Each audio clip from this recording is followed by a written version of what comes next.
welcome to Pavullo. It's a great morning here.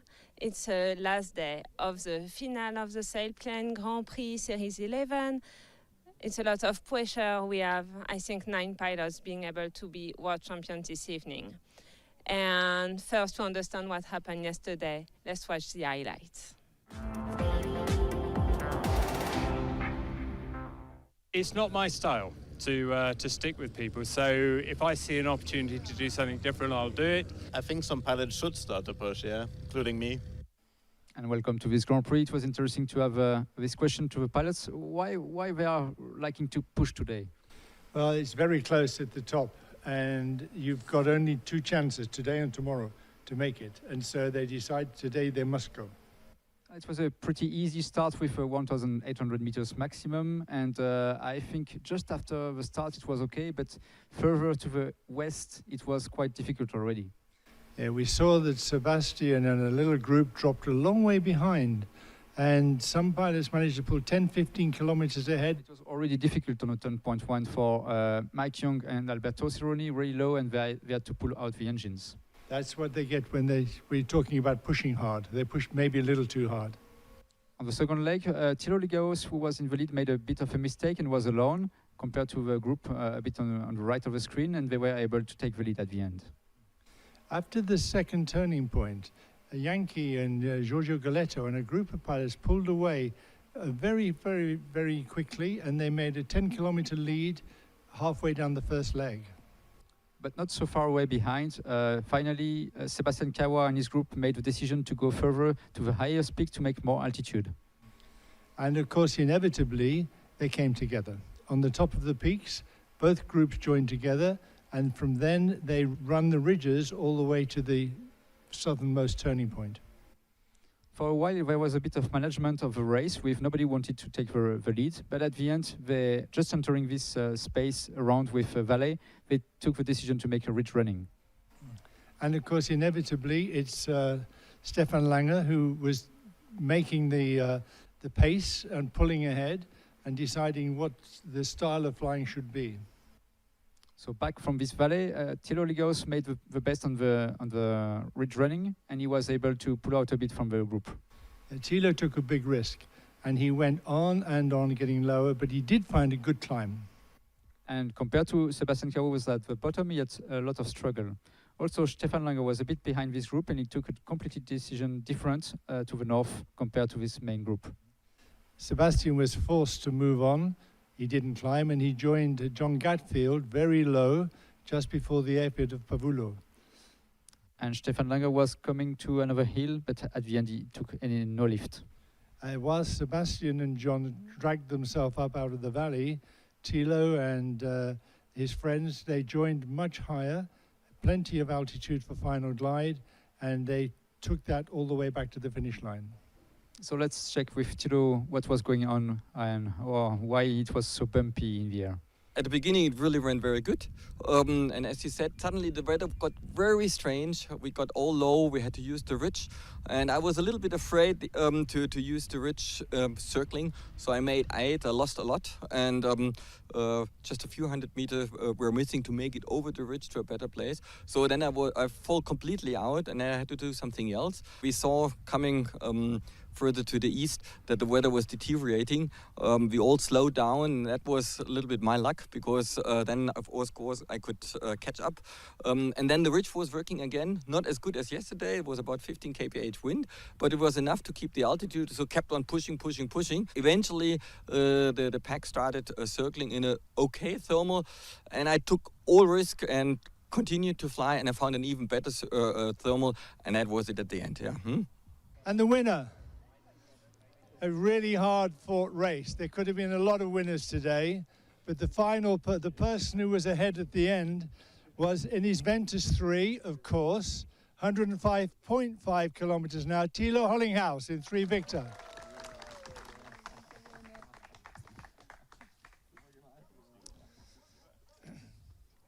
Congratulations to all the winners. Let's get the bottles up, boys.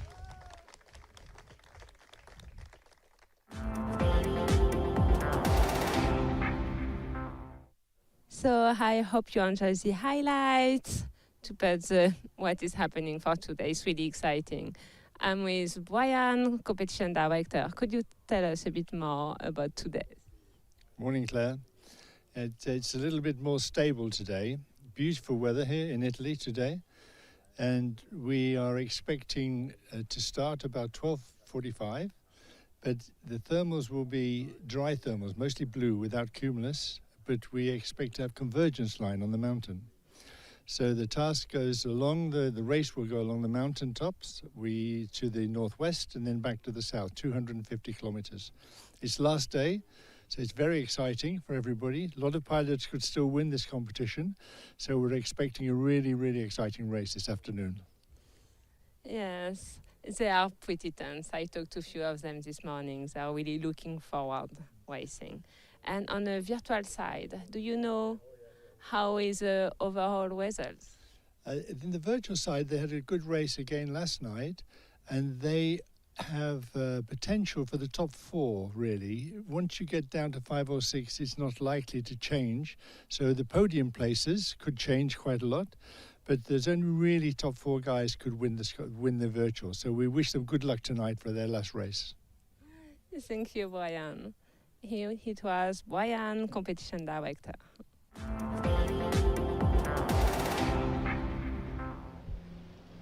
And here we go. Welcome to Pavullo for this last race for this final Grand Prix in Italy.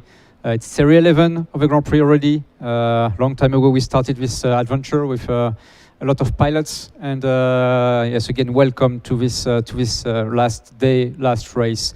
Last chance for the pilots to become world champion in 2023. And as competition director, Brian was talking a few seconds ago with Claire. The results are really tight. Overall score is really tight, so we'll talk about this in a few minutes. But first, just a few words from yesterday. Yesterday was a good day. We were expecting a bit better day, but it was okay for the pilots. But you could see that if you follow the race or if you just check the highlights before, there was quite a lot of reshuffle in the leading. Every 20 minutes it was, oh yeah, they are back, they are again together, and we make a new start, and a new pilot is leading, a new pack is leading, and this was really interesting, and this makes also the beauty of our sport. The pilots have to do the best every minute, every second. It's all a question of choices. And this is quite the difficulty of this sport. Yesterday, if you also follow the race, you saw that Mike Young and Alberto Cironi, they were pushing and pushing on the first leg, and finally they were a bit too low on the first turn point, and they had to withdraw from the race, and they use sustainer engines to come back home and enjoy the end of the race from the ground. So no big worry. But compared to the discussion we had on the morning with Mike Young, he was really clearly talking about, yeah, it's one day left after this race of yesterday, and I need to do something.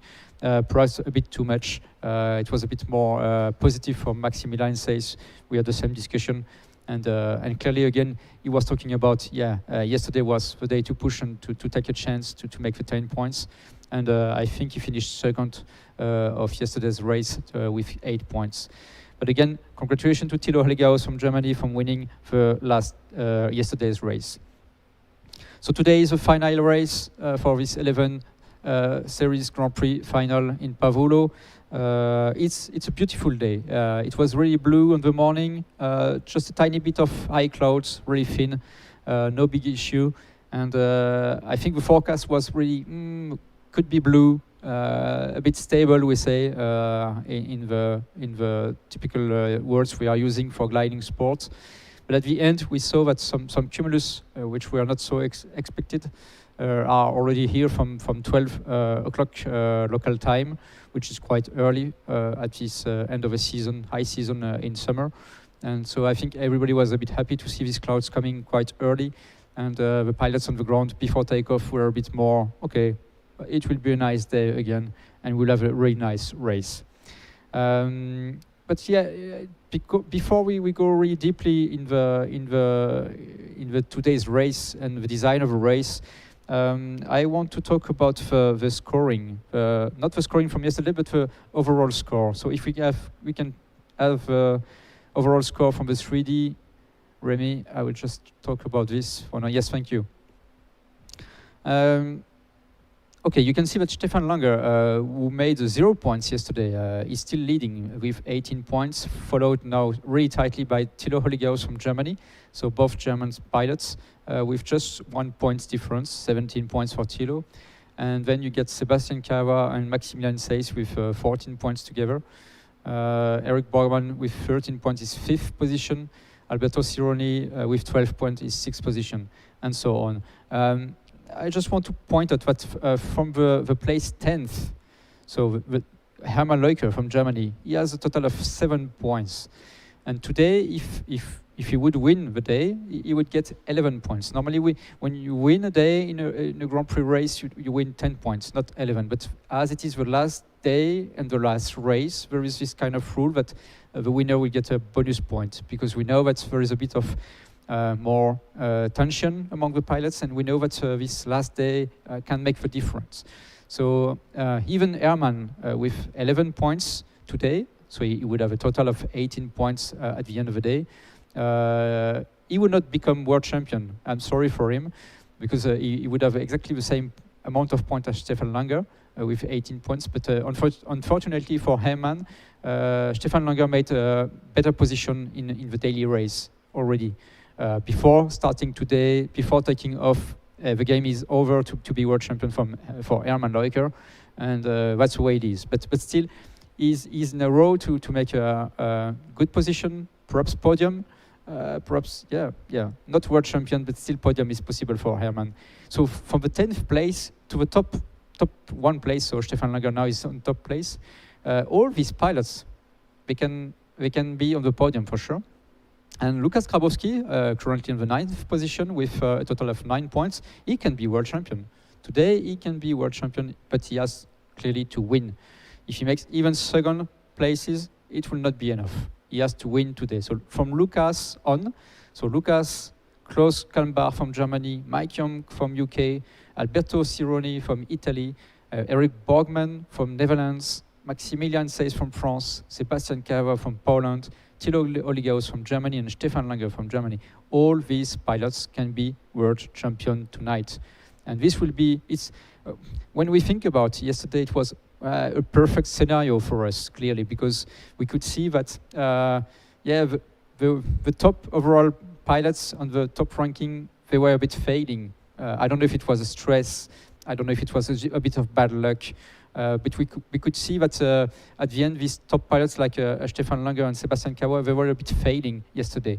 Sebastian made only 2 points. He was a bit lower all day long compared to the others. Only at 1 point he was higher and leading. It's not really usual for Sebastian to be in such difficulties. And Stefan Langer, he tried and tried yesterday, but perhaps he pushed a bit too much at a wrong moment. And at the end, he was completely trailing behind. And finally, he has 0 points yesterday. So he was part of a pilots with 0 points at all. So again, this made a complete reshuffle, not really a reshuffle in the overall score, but a more compressed overall score with everybody, at least with 8 to 9 pilots in a position to be world champion tonight. And we would like, we want always to understand what is in the mind of the pilots.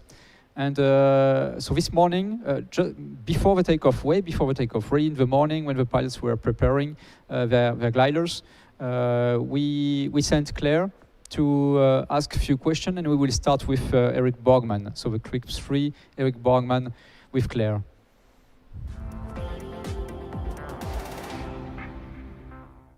Eric. Hello, good morning, Claire. Good morning. I leave you finish too, but how many liters? This is 17. How do you feel this morning? I'm excited. Last day is always a different feeling. Yeah? So it's I slept okay and the sun is shining. So looking forward to it. I can imagine you're in a good position and you manage really well to always be on a good group. So same technique today? same tactic today. Yeah, we'll try. Yeah, we'll try. We'll try something different, and hopefully we'll end up in the front.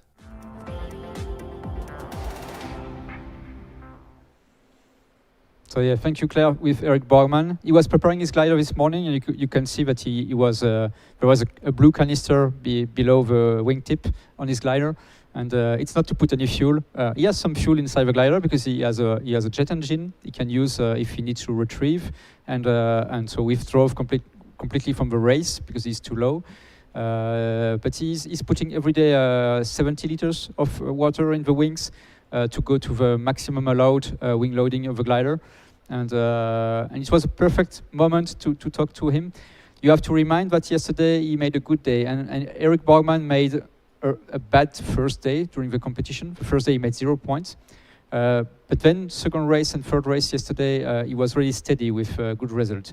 And you can hear that his mindset is really positive. Yeah, I made good yesterday. I made good the day before. I'm more comfortable with the area, and I know the area now exactly because the design of the task will be still in the same flight area as yesterday and the day before. It seems to be forecast with good weather, blue, perhaps a bit of thermals. So a really, really positive mindset for Eric, and we know that he can make something because he's one of the pilots with a lot of experience. I talked to him this morning about what we called before the Grand Prix. There was another, I would say, experimental championship, which was called the Masters. And these Masters were organized in Saint-Auban in France, the National Center for Gliding Sport. And he was already part of his pilots in the late 90s to experiment different kind of gliding championships. And so he has a tremendous experience. He is the best, perhaps, Dutch pilot actually in gliding.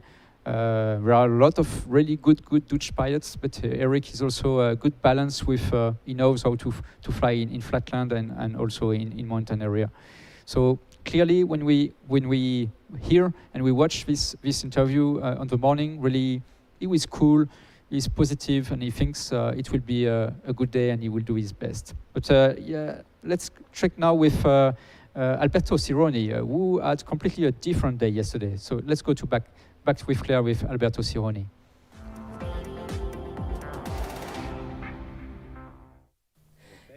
Good morning. It just is the last day. Yeah. We just wanted to know if you slept well, if you are ready to rest. I slept well, yes. I'm ready for the last day in this championship. A bit exciting. You're in a good position to maybe be world champion this evening. Yeah.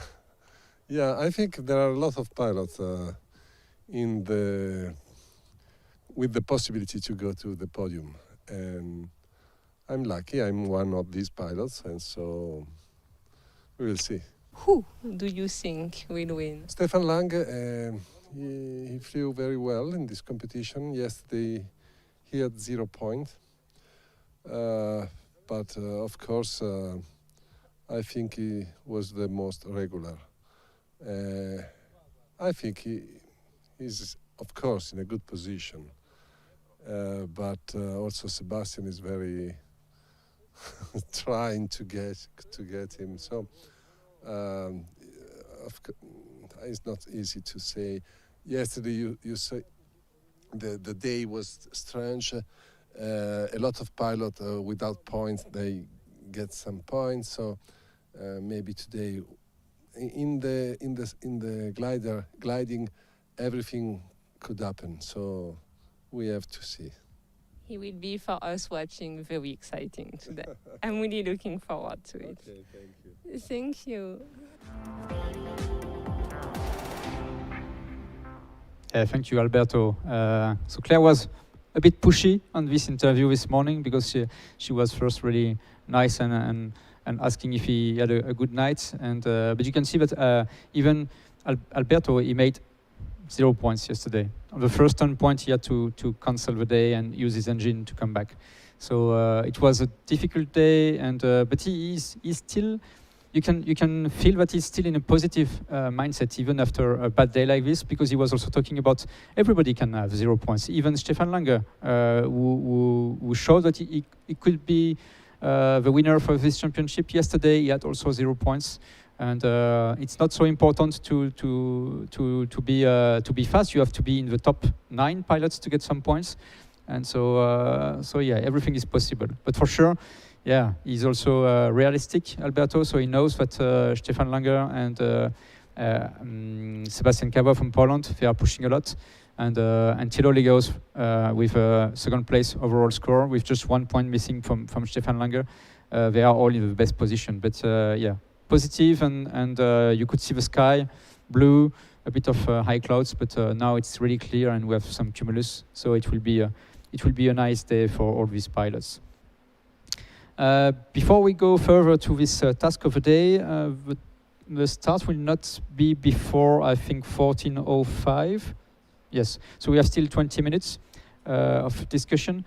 And before we check for the weather with some pictures, we want to talk also to Mike Young, who was in the same situation as Alberto Cirone yesterday.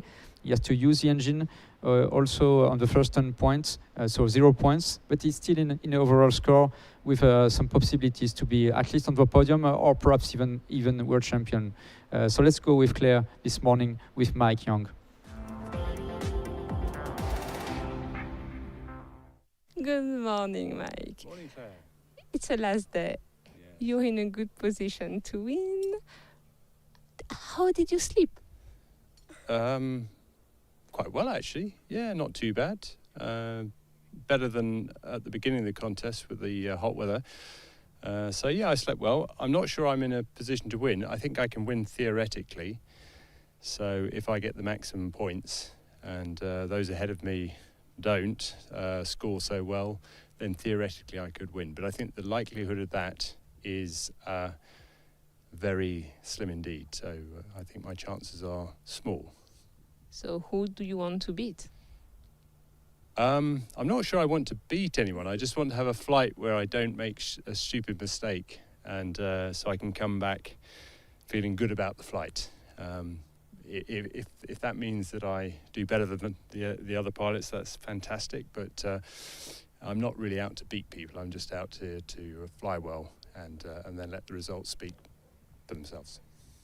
It will be a very exciting race for us to watch. So. Yeah. And yes, we are really looking forward to it. Yeah. Thank you, Mike. Yeah, me too. Okay, thanks, Claire.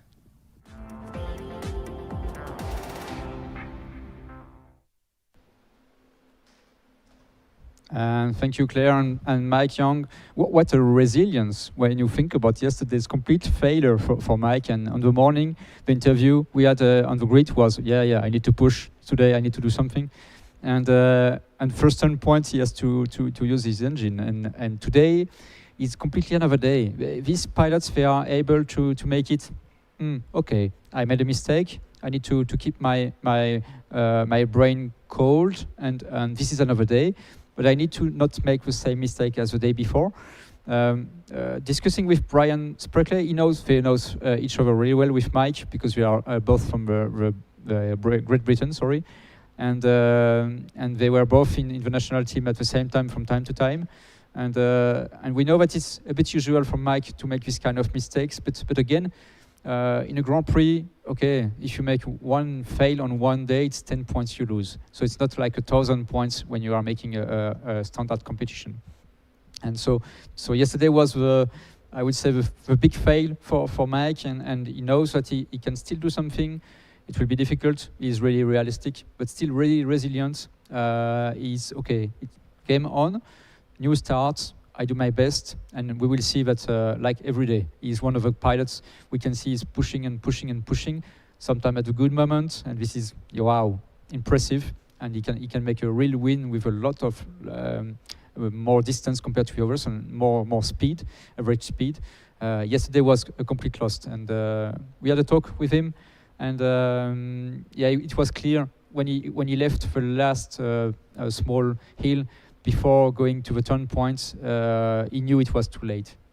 He knew it was, that's it. I will have to use my engine, or I need a lot of luck.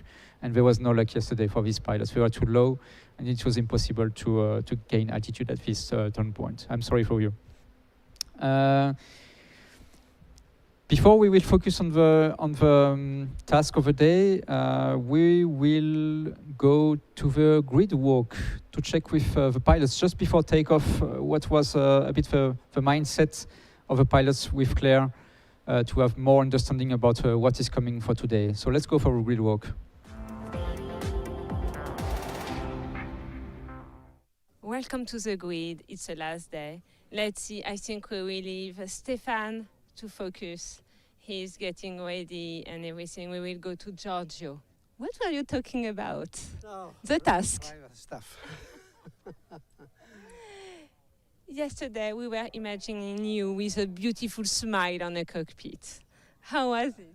Yes, I was trying hard, fighting, but we, in our small group, 4 pilots, we made a small mistake. So the luck was missing yesterday when we flew the third leg.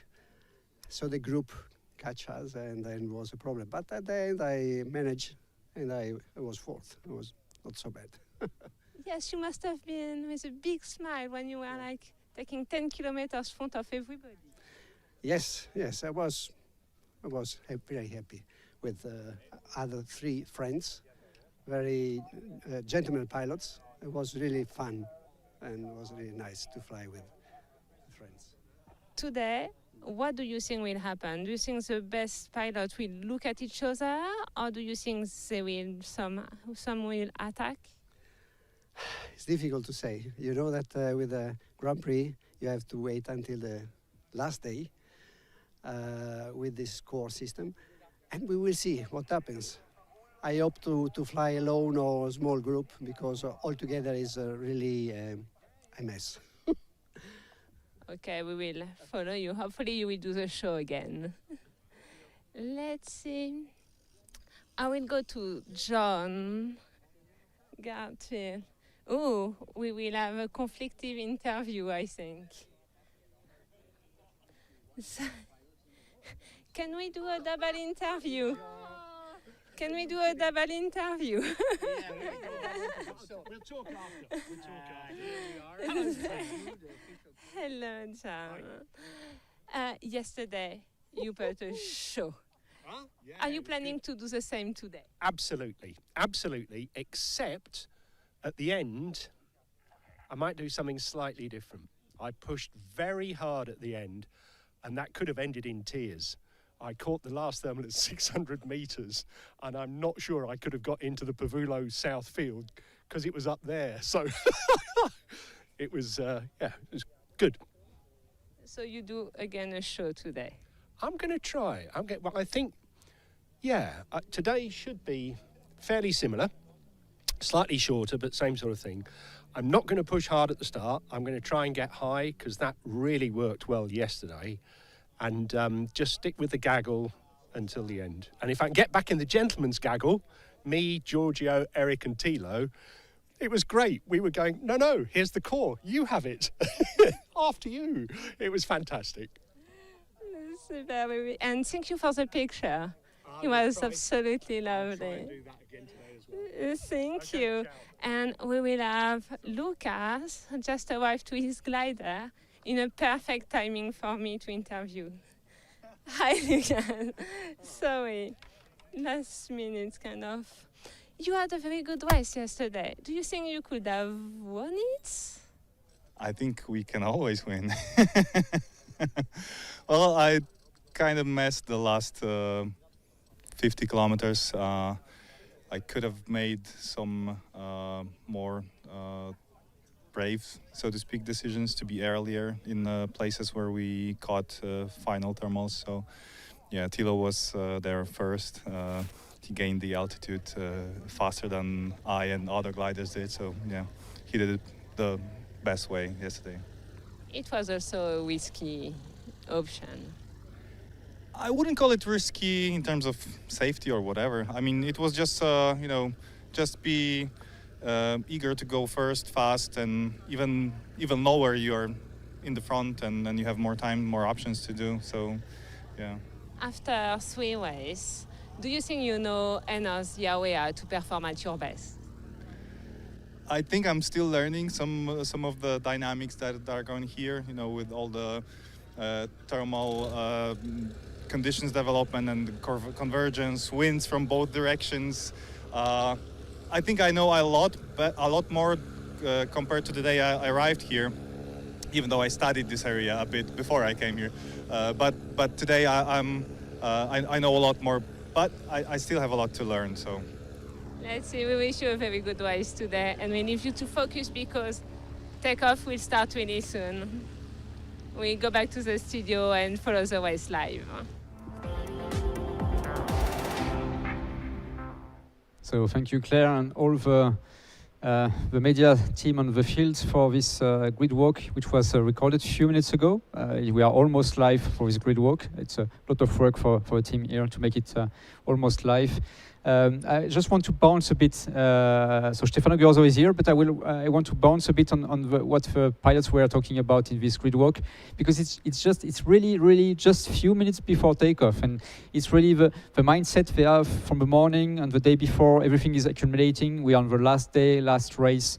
And now these pilots, they were not the top pilots, but I think Lukas Grabowski, the last one who was interviewed by Claire, is still in a position to be on the podium, or perhaps even world champion if everybody is making a big fail from the top pilots. So he knows, he's also realistic.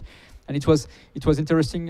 He talked about yesterday, and he was really in a nice position. But he told clearly, I messed up the 50 last kilometers, and he think it was a bit too conservative. So he was just trailing behind this group of 3-4 pilots in front of him, going to the last thermal with Thilo leading.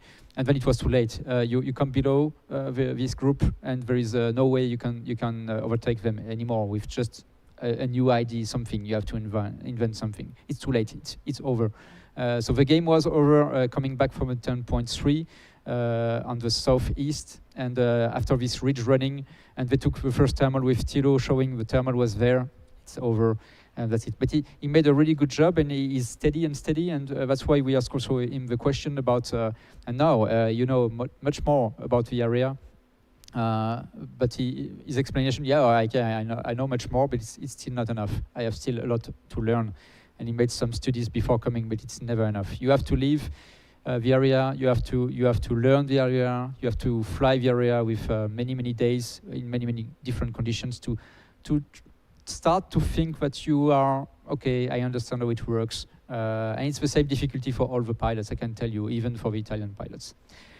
Giorgio Galetto was in a bit up and down, I would say, mindset, because he know that on day one he should have had 5 points, but because he made a lot of penalties, he was with 0 points, and then this was a bit of a heavy baggage for him to carry on the second day with a big fail, 0 points. He had to use the engine, and finally yesterday he was in a good position. It was much more fluent in a flow for the day. Still, he would have liked to win the day, but it was a much fun day for him, and he's expecting. This kind of today is a bit special. It's last day. Perhaps the top pilots, they will make a small battle in the air, and nobody wants to lose some points, so they will cancel the race between the top pilots. And he is one of the guys who perhaps will be able to show more things and fly a bit more alone. He was complaining about too much pilot around. And John, John is. This is a perfect pilot for us, because he's always super positive, whatever the result is, and he has a lot of fun.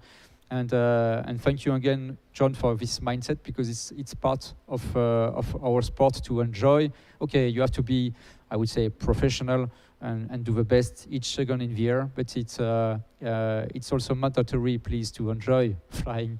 It's the first thing. You have to enjoy flying. You have to get some yeah, a lot of joy in the cockpit, and you can feel that each time we are interviewing John, even if he made 0 points, it was a funny day at the end, and it's really important. So keep this attitude. I know it's not just a game for you.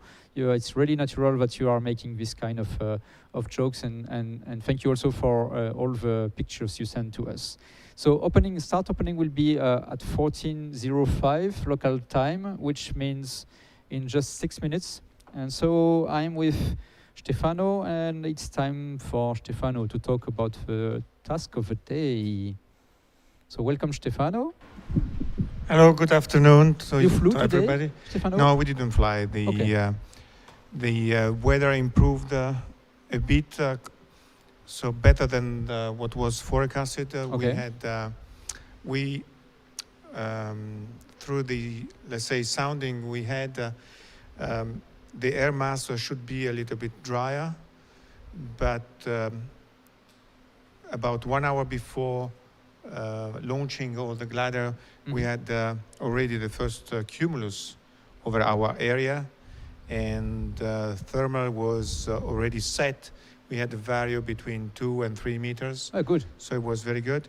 And 1 hour before launching, exactly in the area of our release, which is close to Monte Cimone, the cloud base was about 1,900 meters.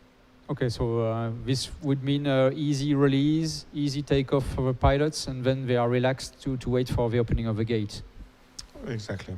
Okay, perhaps you can show one of the pictures we have now on flight from the 3D, just to show you Okay, this is a few minutes ago from one of the pilots, and it's interesting because he's above the clouds. Yes, this is a typical picture of a convergence line. We have here the wind coming from the Tyrrhenian side, that means from the west side, and then the moisture air of the Po Valley. Okay, and this is what we call the main ridge, what you see in the background, okay. I believe, and we call it catena, translated in English means the chain. Okay. So the pilots were flying at 2,400 meters. So yeah, and the forecast, as you said, was a bit more pessimistic. Was a bit more pessimistic. There is not a wind gradient in the altitude, so it's a very stable air mass. For sure, we have convergence lines, mainly very over the ridge, the main ridge, but also close to the main ridge. So we have probably 2 ways to fly. Okay. So we are 4 minutes before the start line will open. And we will go through the task with Sebastian just to show you. This is still really... We don't have a lot of space to make a task at the end here. So I would not say it's like yesterday, but it's the same idea. We are following this kind of these steps, so perhaps not the highest peaks. Yes, today the main difference in the task we set is the first turning point. So we removed the crucial area or the... You skipped one. Yeah, we skipped it because if you don't know really the territory, can be difficult for some racers. Okay. And so it's also the last day contest. We didn't want to be too, let's say... too late for pilots to come back.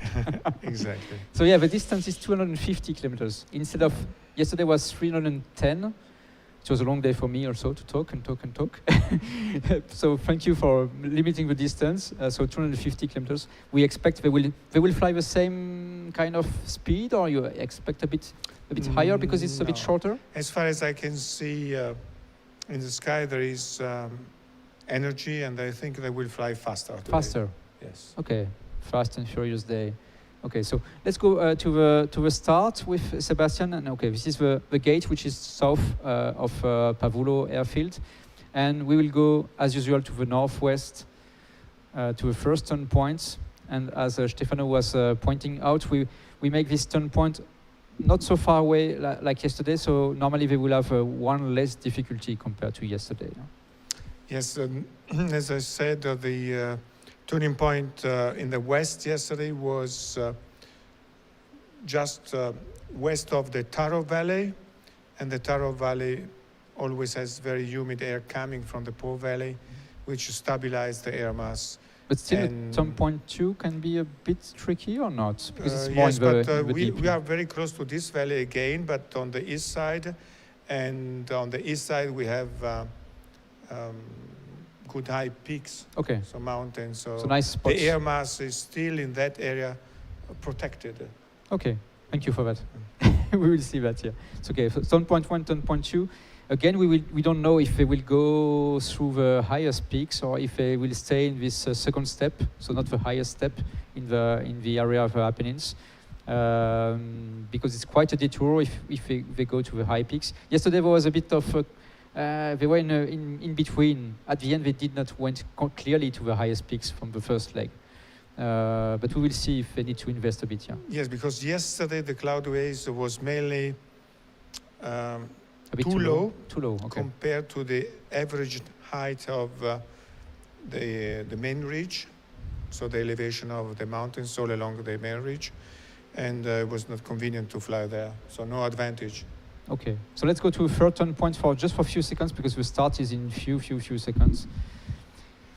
Do we have to expect some difficulty on this third turn point, or it's again in this area of highway, this Fulta Pass?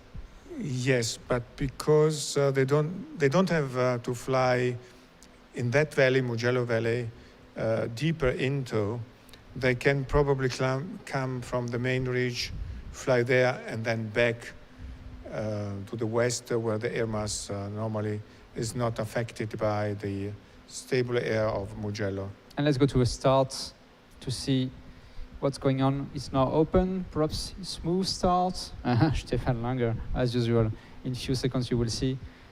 Yeah, so Stefan Langer, there was a limitation of 1,800 meters, so I hope that it's okay and the number we can see on the tracking system is okay also. Yeah, perhaps a glitch in the information.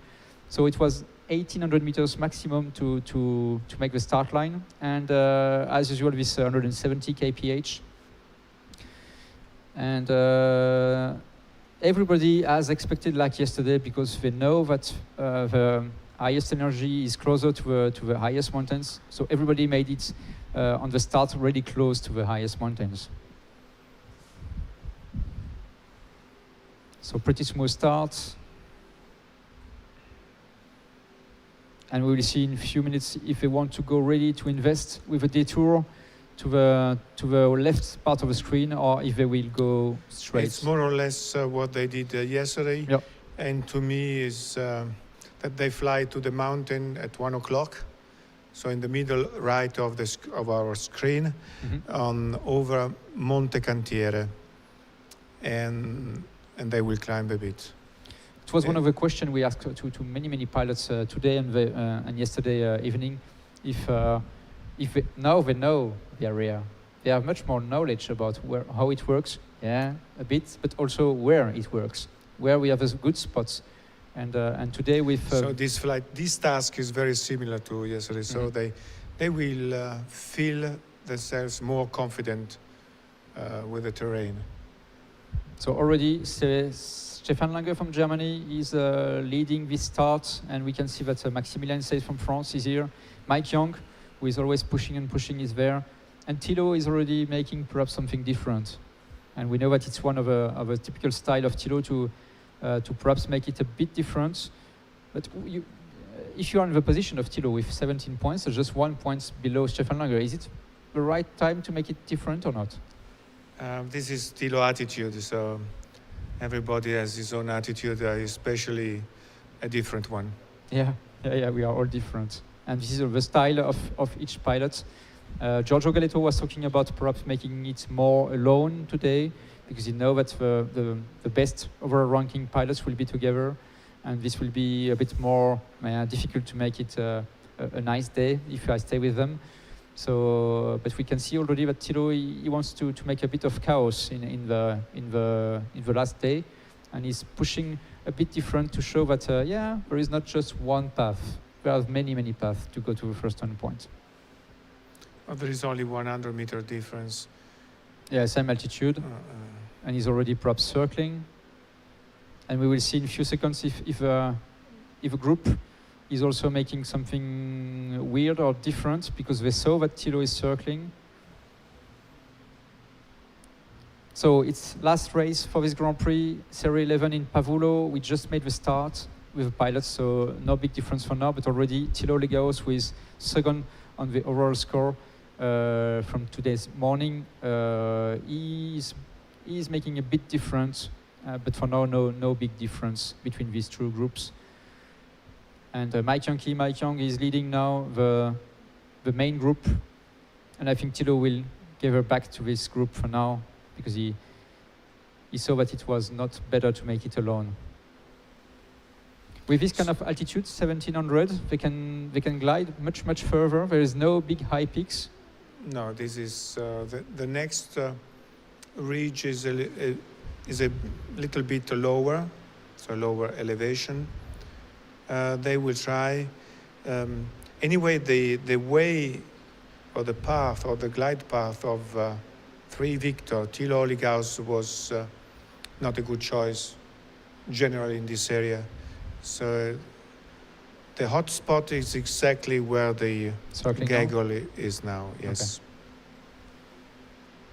Okay, so already now Mike Young from UK and Stefan Langer, Gilles Navas also, and Marek Savsuk from Poland, they decided to not stop on this first thermal. Yes, they may fly to the south all along the ridge, and the next normally hot spot is exactly on the left hand side of the screen, just a bit over there, yes, that area. But maybe they just glide along the ridge. They want to go there? And then they go there. Yes, but they may stop. You have to stop at before? Ventasso, yes, as yesterday. Okay. Yeah. So it will not be just gliding and go and join this area. No, it's not enough. You need to be a bit higher. Yes, but Ventasso, they should arrive a bit higher. Maybe they stop. So it seems that Sebastian Kawa made a stop, and because yesterday he had a lot of problems to climb well, I think. I don't know if it was a technical problem or he was just in a bad day. And so he is the highest in this thermal, and perhaps he does not want to lose from the beginning like yesterday, and so keeping it high and to make it a bit of more management of a race for the start, and then things will go on and go on and go on. He has a lot of time, 250 kilometers to do. We just started, so in 2 hours, yes, we are back for sure, but it's a long race again, so no rush. So Mike Yankee, we have leaders of the group, Mike Yankee with Stefan Langer and Gilles Navas all together, hitting now 1600 meters, and they will need to climb a bit before joining the main ridge, if they go to this main ridge. Normally, yes. Today we have also the 2 racers, Golf Tango and November Bravo. Yeah. They have their tracker working. So I expect also from Maximilian a good fly, and also from Golf Tango. So Gilles Navas is making a circle now, and everybody is joining below. Yeah. Thank you guys, all circling right. We have some rules, you know, in any air sport or air activity, and one of the rules for gliding sport, I think for all air sport, is the first to join a thermal area is making the circle on one right or left, and then everybody is joining and has to please make the same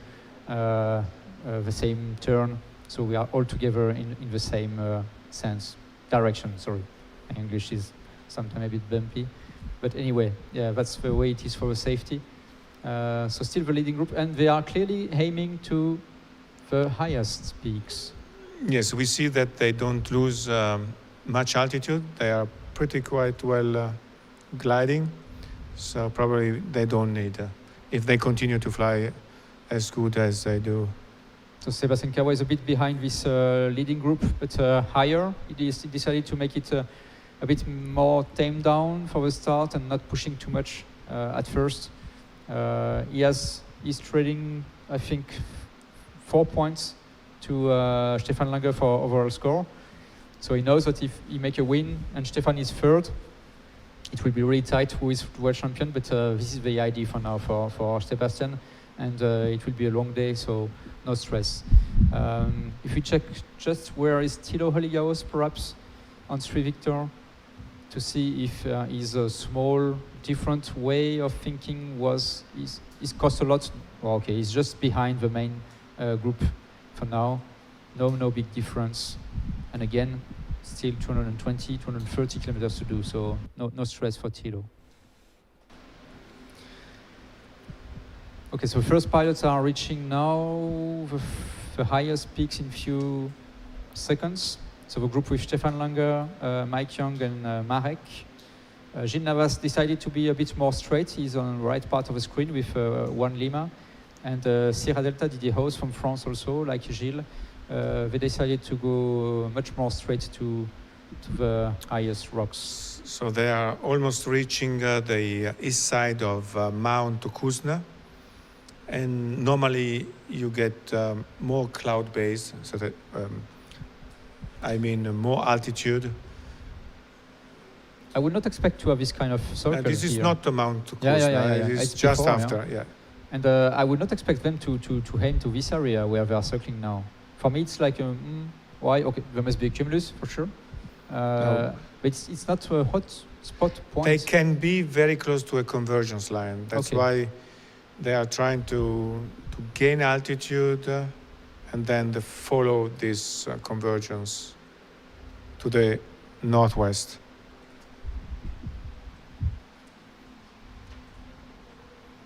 Perhaps we can just make a small tourism point, a bit of tourism, because we want to show you also the beauty of the area. And I think Sebastian can show us the Pietra di Bismantova.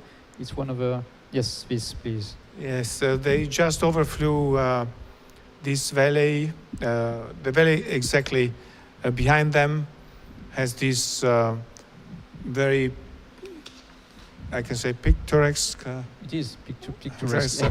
Rock. Another Belvedere. Belvederes.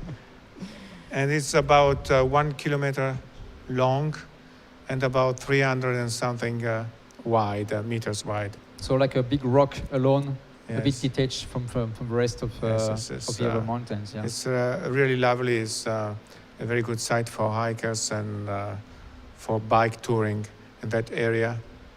We have also some 3 fields for outlanding just down in the valley.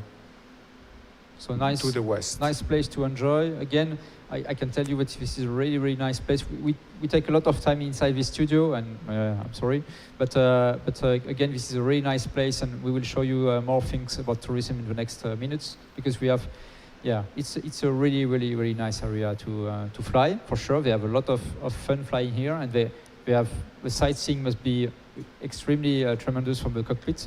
So it will be the next step of the next generation Grand Prix. We'll be able to show you directly from the cockpit video footage or pictures.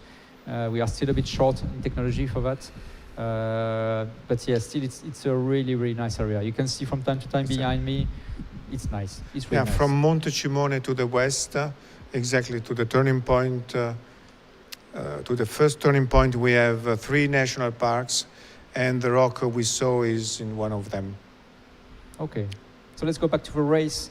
We have a quite general view. Thank you, Seb, for that. We can see that Sierra Delta and 1 Lima, the 2 French pilots, they decided to make something today. I think I think 1 Lima has few points overall score, but not enough to make it even on the podium. So it's time to show something and have fun. And they are pushing and pushing. Both these pilots, they are flying from Vinon-sur-Verdon. So it's really the south part of the Provence area, Alps in France. And they know what they do, and they know how to fly this kind of terrain. So yeah, bravo to these 2 French guys. We will follow them from time to time. Behind them, we have Stefan Langer with Maximilian Seyss. And then Hermann Leuker with another pilot, I think perhaps it's Klaus Kambach. Yeah, Klaus Kambach from Germany. Klaus, is really steady. Every day he made something. I think just perhaps yesterday he was not able to make points, but he was really close, and he's always here at a good moment, and he's already there making a position. Perhaps it's also something I can do today, and he's in the points to make something good today. So we will follow him for sure. Mike Young, already a bit lower. I don't know if it's a trend for Mike. He has to be a bit careful. Again, not for the safety, but just for the options he can make in flight. So he's lower. He will have to make a bit more distance to go over this terrain in front of him. This group is followed by Papa, so Lukas Grabowski, good altitude. And then there is John Gatfield and Peter Krojeric on the left part of the screen, with also good altitude. Finally, we can say that they are not really exploiting a convergence line.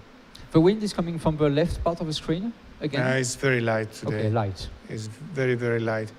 But if we... Interesting. Yeah. Interesting. This is really interesting. I think it's the first time we see pilots going over. Yes. So Kawa is trying to get really the convergence line and to keep the altitude. The other racers on the right side of the screen, they lost. It was not working, following this ridge, no. Yeah, the ridge is I would say lee okay, so of the updraft. The air is going down because the air is and coming. it's very steep. So normally you have to ride over the main ridge. If you stay a bit to the right, then you will sink. But then by the end they can climb because they are with the sun. But in this case they are trying to push again to the next ridge. So clearly these maybe pilots... they are pulling, somebody's pulling. So these pilots leading, they are looking for thermals. They want to find a thermal. Yeah, definitely. And perhaps a convergence line somewhere which is a bit pushed by the wind coming from a gently west wind, and so they are looking for that. But if we can go with Stefan Langer, with Sebastian Cava, and have a really close view of Sebastian to see the area where he is now.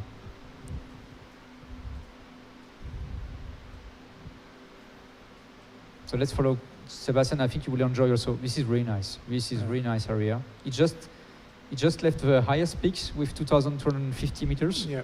So much higher, and we are losing a bit of data. Angel, we are losing a bit of data. But he has an advantage of 600 meters compared to the leading group. And the distance is really short between him. They are climbing now, but he's still 600 meters. And he's the only one who was able to go over the highest peaks. I'm really surprised because also the other racer could see him. Yep. And they didn't follow him. But you could see, I don't know, it will be interesting if he wins the day. We will have a full interview with him just out of the cockpit. You see he's also gaining altitude, 2,300. Yeah. So gliding, pulling up, then... So the image we had from the cockpit a few minutes ago in flight with this kind of, I'm higher than the clouds. Perhaps he's in this kind of situation now. Could be, yes. Yeah. So clearly a convergence. I don't think over the clouds because... on the side. Because the wind is too light, yes. Mm. But clearly he's in another layer of atmosphere now. It's different race for him. And he's now... So he could easily go to the first turning point, then the second, and be back. It's over? Probably, yeah. The race is over? No, the race is not over, but race is not that over. makes an advantage. Yeah, for sure he has more choices in front of him because he has much more altitude. So he has much more opportunities he can make, and he can also skip some difficulties. That's the point. Exactly. He can skip difficulties. Yeah, these difficulties are so low compared to me. I can go over, and I'm back on the main ridges. Yes, the first turning point is anyway very close to the main ridge.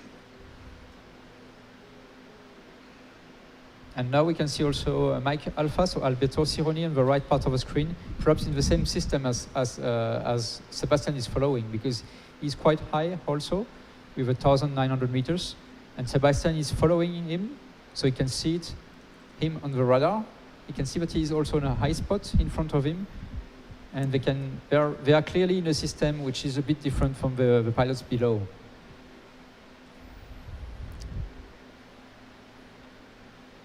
Okay, we have a bit of time. Perhaps we can talk about the marble carrier. It's not in the area they are flying now, the pilots.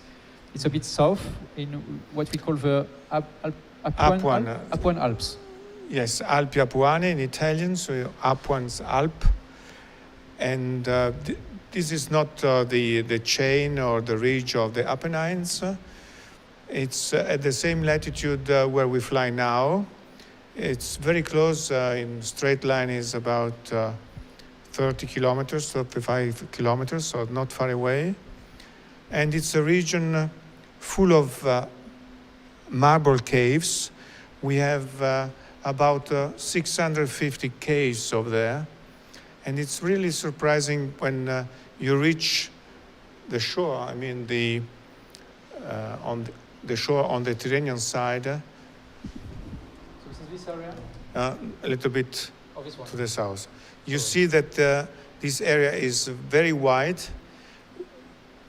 Since the Roman times, they remove marble from that area. I think today about some million tons of marble every year. It is mainly shipped overseas. This is an area where you can fly with a glider, or it's really difficult? Sometimes we can reach when we have northerly winds, so from northeast, from the north. We don't have the influence of the sea, the Tyrrhenian Sea. But what is strange when you come from, for instance, from Corsica, which is farther to the west. It seems that we have snow on the main peaks, but in fact, this is marble. Yeah, marble. Marble. So it's just white. Very, very big cave. Just to explain the marble, I made some studies. It's a pure one, very white. Yeah, it is really white, and we saw some pictures, and it's a really, really well-known marble.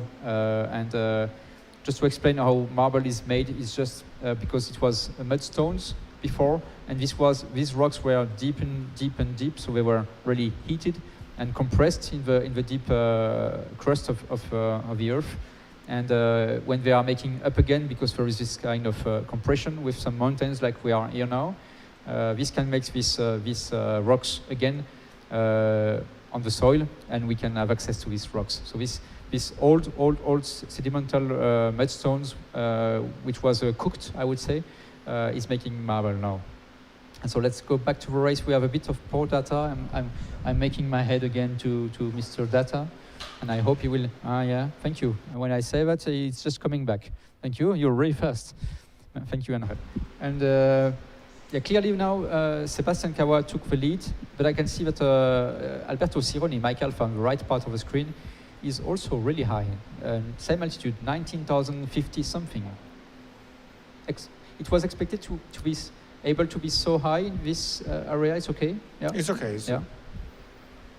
But already it's exactly what I would do. Higher is better, but you can see already in that area. Yeah, yes. You can see already that the French pilot Didier Haus on Sierra Delta is 600 meters below. A completely different life again in the cockpit. Yeah. And perhaps we can go a bit back to see who is chasing this group. But for now, we have clearly two leaders with Sebastian Cava and Alberto Sironi. Targeting the first 10 points. I think they have like 20 kilometers to do for this. Yes, 22, 24 kilometers to do to reach the first 10 points. And they are followed by Sierra Delta, so Didier Haus from France, but way, way below, 600 meters below. And then all the pilots are trailing a bit behind, between 1,500 meters and 1,300 meters. And I think Maximilian Seyss is one of the first pilots behind this group, chasing. Stefan Langer for now, I'm just checking his altitude. Mr. Stefan Langer is 1600 meters, so in a good position. But again, for now, there is a bit of a breakthrough from these two pilots, Alberto Cironi and Sebastian Cava, with quite a lot of altitude advantage. And we will see in the next minutes how it works for them. But again, altitude means for them they can skip some difficulties in front of them. Everybody else will have to invest a bit of time to make altitude before aiming to the first turn point. So we are in this Sailplane Grand Prix Series 11. If you join us, you can follow us on the social media. We will show you the address of a website. Thank you, Remy, for that. And this is Series 11 already. So 11 final Grand Prix were made. First one was in 2005, and we are in 2023. Technology made quite a good evolution. You can hear tuck planes of the Yak. I think the Yakovlev is outside making some noise. And this is the final race of this final. So it's final race of the final. This was last day. Today they get 11 points. The winner will get 11 points instead of 10. And before we were starting this race and the coverage, at the beginning of coverage, we talked about the overall score. And this is perfect scenario for us and for you to follow this race, because there are so many pilots that can win today. They can be world champion at the end of the day. 9 pilots can still be world champion. They are 19, and 9 of them, they are still able to be world champion tonight. And one of them for sure is Sebastian Kawa, number 1. You can see on the image now. He's the highest. He made a really nice start. He made a really bad start yesterday. So this can change in the next minutes. But for now, he's like, okay, I want to manage the race. I made some investment after the start line to be higher than everybody. I made a nice move, and now I will show you that I can also be a champion again. He won last World Championship final, Grand Prix. He was really close to win the one before. I think Thilo Ligaus was the winner from Germany. He's a multiple world champion. I can't tell you how many times he was world champion, but it's a lot. He's really well known in Poland and worldwide in our sports as gliding. But he's also well known as a public person in Poland, because he's perhaps the most multiple world champion for Polish people. So he's a great pilot, and he's also exploring the world with a glider. It's really interesting to follow him on social media. He has a lot of explanations, and because he wants to understand how it works. And but today, this morning and the day before, when we talked to Sebastian, these guys, the pilots around me, they are good, very good. They can win. It will be difficult to win. And he knows also that the way he prepares with flight, normally he's studying a lot of meteorology, so weather forecasts in many ways to understand how it works. But at the end, he knows that in this kind of area, it's a bit more unexpected. And everybody starts at the same time, so everybody at the same weather conditions, because they are all moving together. So it's less important, and it's much more important to focus on the pilots around, and to make some tactics between the pilots, and to take the lead at the good moment. Yesterday, he was not able to make the lead, except at one time, and then it failed a bit. And today, he made everything to make the lead as soon as possible, and we will see if it's a good idea. So we are now back with much more information. Thank you, Angel, for the data back. And we can follow Sebastian with Alberto Cironi. Any so next we can say or not? Not really. We can see that today they are flying on a line which is a little bit to the south. We have on the right of the screen Monte Caio, and the difference is in the altitude they have. Yes. So they can fly much higher than yesterday in average. But these regions are anyway good, and also the next one to the turning point. So yes, the difference compared to yesterday, I think they were flying around 1300 or 1500 maximum here. Yes. But today, this leading group with Sebastian Kawa is 900. Yeah, except I think the French racer Didier Haus was a little bit. Didier and Maximilian Seyss are together at the bottom of the screen, and they are flying around 1500 meters. Yes. And they have to stop now. Because the difficulty on the first turn point is first you have these next ridges, which are a bit, if you arrive a bit too low on these ridges, it's always difficult. Yes, you must climb anyway. Otherwise, if you go around, it takes a long distance. Yeah, in the cockpit you feel it like never ending. So we can see the saddle in front of them, so they have to gain altitude. And the two pilots on the lead, like Cironi and Sebastian, they can overcome and just reach that ridge easily. And you think they can cooperate, these two pilots now? There is a way of cooperating here? Visually, that means they look for sure each other, but everybody using the system we have, as we mentioned yesterday, the FLARM system, they can monitor all the racers every second, so they know if the air mass behind or in front of them is better or worse. Okay, they are all on the same radio frequency for yes, safety but they are issue. not allowed to speak with, only for safety issues. So no cooperation by talking? No, Come with this is not allowed. This is an individual race. But if there is anything to talk about, it's about safety and to be sure that everything is okay. Okay. I want to go to Stefan Langer because I think we have a situation, not a safety situation. Again, it's a sport situation.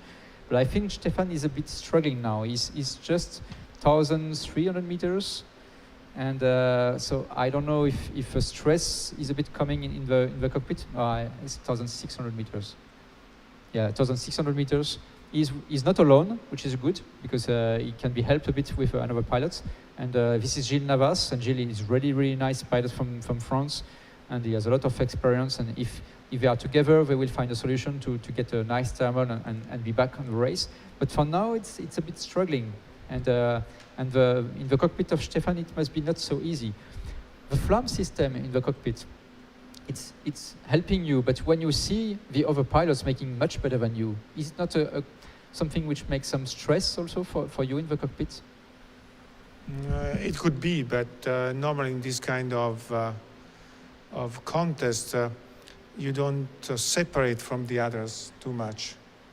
But they made it. They are separated. Yes, because they tried something different. But normally, if it's a calculated risk, they stay in a range where they can exploit anyway what the other competitors already got. Okay, so we are just before the turn point 1 for the leading group, but we keep this view because you can see that the followers, so the chasing group with Fun, they are also really high now. They are in the same system as Cava and Cironi, and they are much closer to the highest mountains compared to what is making now Gilles Navas and Stefan Langer. But we saw yesterday that it can be really fast to reshuffle also this kind of who is leading and who is trailing. So we will watch from time to time what is going on from Stefan Langer and Gilles Navas on these peaks a bit more to the north compared to the main part of the group. For now also we can see that Sri Victor is not at all in a position where he can make some difference. He's still a bit trailing. He's in bottom left of the screen. So Thilo Legaus with second on the overall ranking score. So these two pilots, Stefan Langer with top pilots and Sri Victor, Thilo Legaus, for now they are not in a good position at all to make any points. Not easy. Not easy. They try to join the first. The other competitors in front. So and then for sure they will try again if they succeed in getting them. So small mistakes for now for the two top-ranking pilots in the overall score. But again, we have still Thilo has still 198 kilometers to But I think that we will see the real difference after the second turning point. So the first thermal after the second turning point is one of the key. Is one of the key. Yes. Okay. So we are talking about thermals. If you are not a glider pilot, I have to explain a bit. Every day you have the sun coming and rising in the sky, and the sun is hitting the ground, and we have some contrast on the ground. And this contrast makes some areas are much more warm than others. And this creates this kind of warm air bubbles. We talk about bubbles also. And these warm air bubbles, at one time, they are so different than the air around that they can rise and go up in the air. And this is the main, I would say, the usual way of gaining energy for a glider, at least in competitions. We have other way to gain energy, but for the normal competitions like this, we need this heating from the sun in the morning, and then at one point, it makes this kind of bubbles we can use. And that's why you can see the glider circling and circling and circling and gaining altitude like the birds at the end. And then they can glide to the next one. So this is one of a key to gain altitude. And in the cockpit, the pilots, they want to check for where is the best thermal, the most strength of a thermal, so the maximum vertical velocity of a thermal. And we want to find these ones, the best ones. And this is helped by the fact that at the top of a thermal, many days you have what we call a cumulus, so a nice white cloud. And this cloud also has a life, so we can see it, and we know when the thermal is, I would say, right or dying. It's too late, and we can use this kind of information. So all day long, the pilots are looking for this kind of indication in the sky with clouds. So you say every cloud, convective cloud, has a cycle, life cycle. And we can say also that in average a cycle in terms of time could be of 20 minutes. Now let's see the average they flew on this leg, because Kawa is very close to the first turning point at a very good altitude. So yeah, 110. There was probably a short line, but a convergence line it could fly, because it didn't make any turn. Yep. And when I check on the right part of the screen, you can see the altitude, and I can see that Stefan Langer and Gilles Navas are now really high also, 2,100 meters. So they are, I don't know if they will not be the leaders, because they are a bit trailing behind for now, but they are still in the race, and they are back in the race. And we will see if they are able to get back to these guys which are chasing Mike Alpha, so Alberto Sironi and Sebastian Kawa, who are clearly leaders for now with more than 2,100 meters. It's really close to the first turn point. So if you join us, it is last day, last race for this Sailplane Grand Prix final, Serie 11. We are in Pavullo, Italy. Pavullo is in the northwest part of the Apennines, so the main ridges which are in the central part of Italy. It's a beautiful place, it's a beautiful day, it's a perfect day for us because the scenario is perfect. The pilots are on the overall score, they are all together. A lot of winners can happen today. And we don't know who will be world champion, because Stefan Langer for sure is with 1 point more than Thilo Ligaus. There is just 1 point. And today you have 11 points to take, because if you win, you get 11 points. And 9 pilots in the overall score are able to be world champion tonight. For sure, the 9th, he has much less chance to be world champion. But still, everything can happen. And so everybody today wants to make a win. And we can see that the number 1 ranking IGC, so the best pilot average for all the competition he made in the last 2 years, Sebastian Kawa, now on the screen. He's the leader now. He made a really bad day yesterday with a bad start, and he did not want it to have the same issue today. So he's leading, followed now by Alberto Sironi. Together, there are 2 different gliders, Ventus and Ace 33. But we saw that with the kind of rules we have today in Grand Prix, all these gliders are quite the same performance, so they can fly together, no problem. Yes, because they have also the same wing loading, and the performance are very similar. So no difference, so the pilot makes the difference.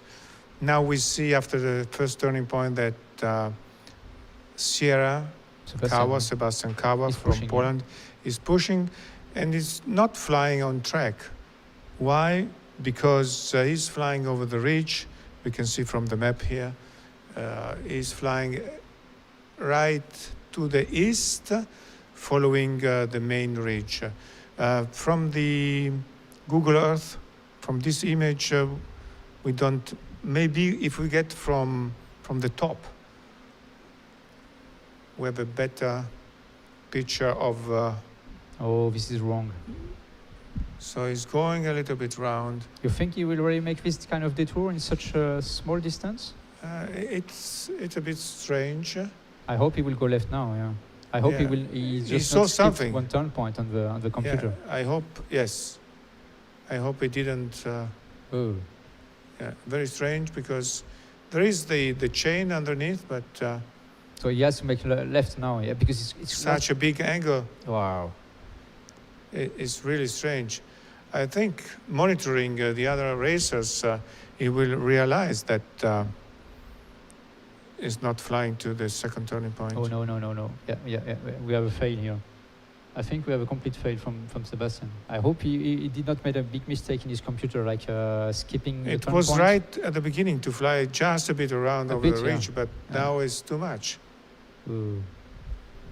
Okay, so perhaps a breakthrough in this competition on the last day. I hope it's not a complete fail from the computer of Sebastian, because he's not aiming at all to the good turn point. It could be that he's flying to the second step, as we mentioned no. yesterday. This is bad.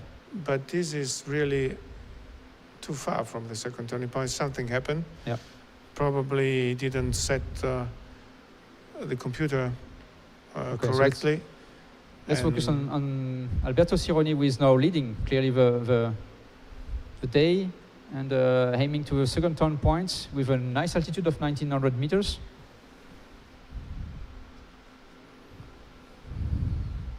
Yeah, we have some information that perhaps he made the wrong task setting in his computer. Yes, this anyway was the second turning point. Is exactly the second turning point we had yesterday. Okay. So this is in low valley, but low valley, but they are close. high, pretty high. But yes, they are high. They are close, anyways, to different ridges. Easy to overfly. So probably, so Kawa was not. I think did he's something coming back wrong. now. Yeah. I think he's coming back now. So I don't know if he was able to get information from the ground that he was on the wrong task, but it's quite. Whoa. Anyway, we need to focus on the leading of the race for now. It's Alberto Sironi, who is just gaining again altitude. Maybe the other Polish guys they called must him, telling, "What are you doing here right now?" We will see if he's able to recover from this kind of unexpected mistake. You have to be really careful. Every morning, I have to tell you that every morning we have a briefing, and it's really clear. Okay, we are on task A, there is a task B, but please, if we don't tell any information, the task A is active, and you have to set up the task A. So each racer receive a paper with all information concerning the task of the day or the race of the day, and with those data, they will file or they will prepare their own computers for navigation. And you have also online a system which can connect to the scoring yes, system. Very often now you can recover via hotspot this data, but normally we set all this data manually in the computer, and we check every leg, every distance. You have to check and double check and yes, triple check. and double check, because it may happen that you get confused, or somebody on the grid is coming to you, perhaps trying to chat with you a minute, and then finally it makes you then setting wrong in the computer. The routine is really important in the morning for the pilots. They have a routine, and they have to keep it really straight on to be sure that they don't miss a point about what is the program of the day and what is the task of the day.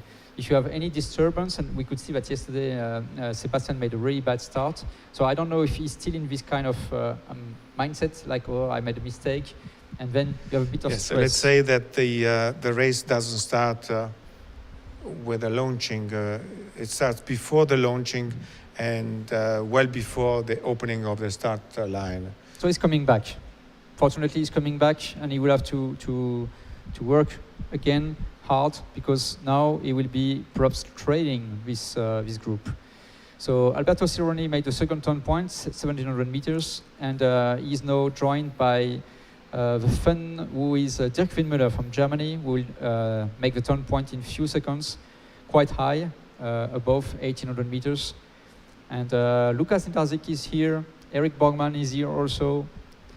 Eric Borgman is in a really, really nice position to be perhaps world champion tonight. So it's important for him. Alberto Sironi for sure, as he's pushing and pushing now. He knows that getting 11 points means perhaps if the other top pilots are making a fail, I can make a big win. So for now, Alberto is a really, really nice position. Stefan Langer is now also chasing this leading group. Few kilometers from the turn point, good altitude, back on the race. I think Maximilian Seys is just behind. Thilo Ligos is not far behind also. So the race is way, way, way from over, and Sebastian Cava is joining the turn point in a few seconds. But he lost quite a lot of places doing this kind of mistake. So if we can spot Mike Alpha from the top. So Mike Alpha. Yes, we can see from where he's heading to. So it seems he does not want to go directly to the highest peaks now. He would have to invest yet, a bit of time. Not yet, yes, because he's losing altitude. And he has to climb to make some altitude if you want to get the higher step. So you can see also Mike Yankee on the top of the screen. Mike Young, who I think decided to enjoy the day now. He's already really at the back of the group. He's completely trading, and he's now coming back to the area of Pavullo. So Mike Yankee at the top, don't focus on this label. He did not make any of the turn points, and he would just enjoy the day because he knows that it was not his day. Again, I'm sorry, Mike. But we are with Mike Alpha, Alberto Sironi, who is followed by Dirk Windmüller from Germany.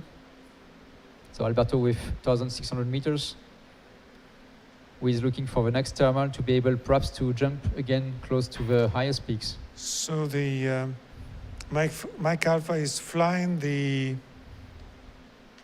third leg, but now he's flying almost as a second leg. So he's flying almost exactly on the same way to the way back. So he knows because he went. Because this ridge way. is good. This Yeah. ridge is good, and if I'm not wrong, this is Monte Caio. And this is where he was really high with Sebastian a few minutes ago. Really close. No, it was a little bit to the south. Okay. But he is looking for this same system, perhaps. Yeah, could be. So now the best mountain is, or hotspot, is what he has in front. Oh yeah, Sebastian lost a lot of energy because he's just making the turn point with 1,600 meters. I think he has to restart his computer and to check the turn point, which is a lot of time, and time is a lot of points in this kind of championship. I'm sorry for him. So this is one of the breaking news from this championship for now. Sebastian was leading completely the race, made it seems a big mistake checking his computer for the race, and now he's trailing behind. We know that he can make magics, so we will follow him from time to time again to see if he's able to recover from this mistake. You have to, it's like a computer, you have to restart also in the brain when you make this kind of mistake. It must be really difficult. Yes, but he's well trained. He is well trained, yeah. Yeah. It can be very cold in the brain to find a solution. It seems that Alberto Sironi is finding somewhere to gain altitude. He was 1,600, he's now above 1,700 meters. He's followed by Dirk Windmüller from Germany. Dirk, I think he is still part of the 0 points club, Dirk. But Dirk is, 0 points. And Dirk is, he was qualified winning the German Grand Prix, which is not nothing because Germany is like the strongest country for gliding sports. And so he's a good pilot, but I think he does not know the area, and he was training a bit. Yeah. Let's have a look to Mike Yankee. What is happening to him? I think Mike he's just enjoying the day now. Yeah. Mike is pushing a lot, and then if he thinks it will not be his day, okay, it's the last day. no risk. Now I will just enjoy the race. They will come below me. I can see the race. It's nice also. It's really nice. I can tell you, if you are one day you have a possibility to be in the cockpit of a glider, double-seater, and you can see a race coming. This kind of crazy pilots coming below you and pulling, pushing, thermaling, circling, and then going really fast. It's really, really impressive. So I know that even just being in a aerial belvedere like this is really nice to see a race. And with a 3D like this, we can be in this kind of position. It's really nice also. It's 3D. It's limited. Yes, we are sorry for that, but still, it's really nice to see. So normally, the best point is exactly there. Okay, a bit on the right the of the other screen. side, Yeah. yes. Yeah. So we will have Brian Spreckley, I think the contest director, coming, and I'm turning my head again to the data acquisition center, please. He says, but it's good, it's good, it's good. So Brian, welcome. Have you seen the drama about Brian? Yeah, wow. Wow. Wow. What a day to do it as well, huh? Oh. Guy like Sebastian, so experienced, it just goes to show what pressure on the last day can do. Yeah, I think so, yeah. Even to somebody who is so incredibly experienced as Sebastian, it's still easy, really easy to make a simple mistake. But he'll recover, he'll come back, he'll be angry for a few minutes, and then he'll calm down. About you? Maybe, but I think everybody else got it right, so. Yeah. I'm turning my head again. Please, data center. But it's another exciting race. It looks like Mike Young has decided to go walkabout. I think so. He had a bad time, and I think he's probably feeling that he's not going to catch up now. But everybody else seems to be running along pretty well. It'll be fun now to watch Sebastian try to play catch up. Yeah, making the Pac-Man. Yep, if he can. And Stefan has got to stay out in front. And Thilo is making his own thing.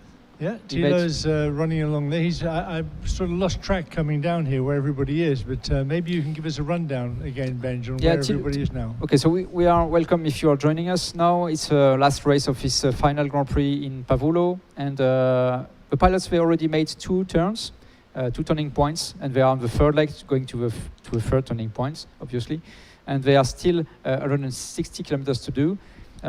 Leading, I would say, for now is. Leading is a mixture of distance and altitude, so energy, is Alberto Cironi. He's on the right part of the screen with Mike Alpha, 1700 meters. And there was already some bumps in the race because 3 Victor, so Thilo on the left part of the screen, made a different way on the first leg, and it was a bit difficult for him.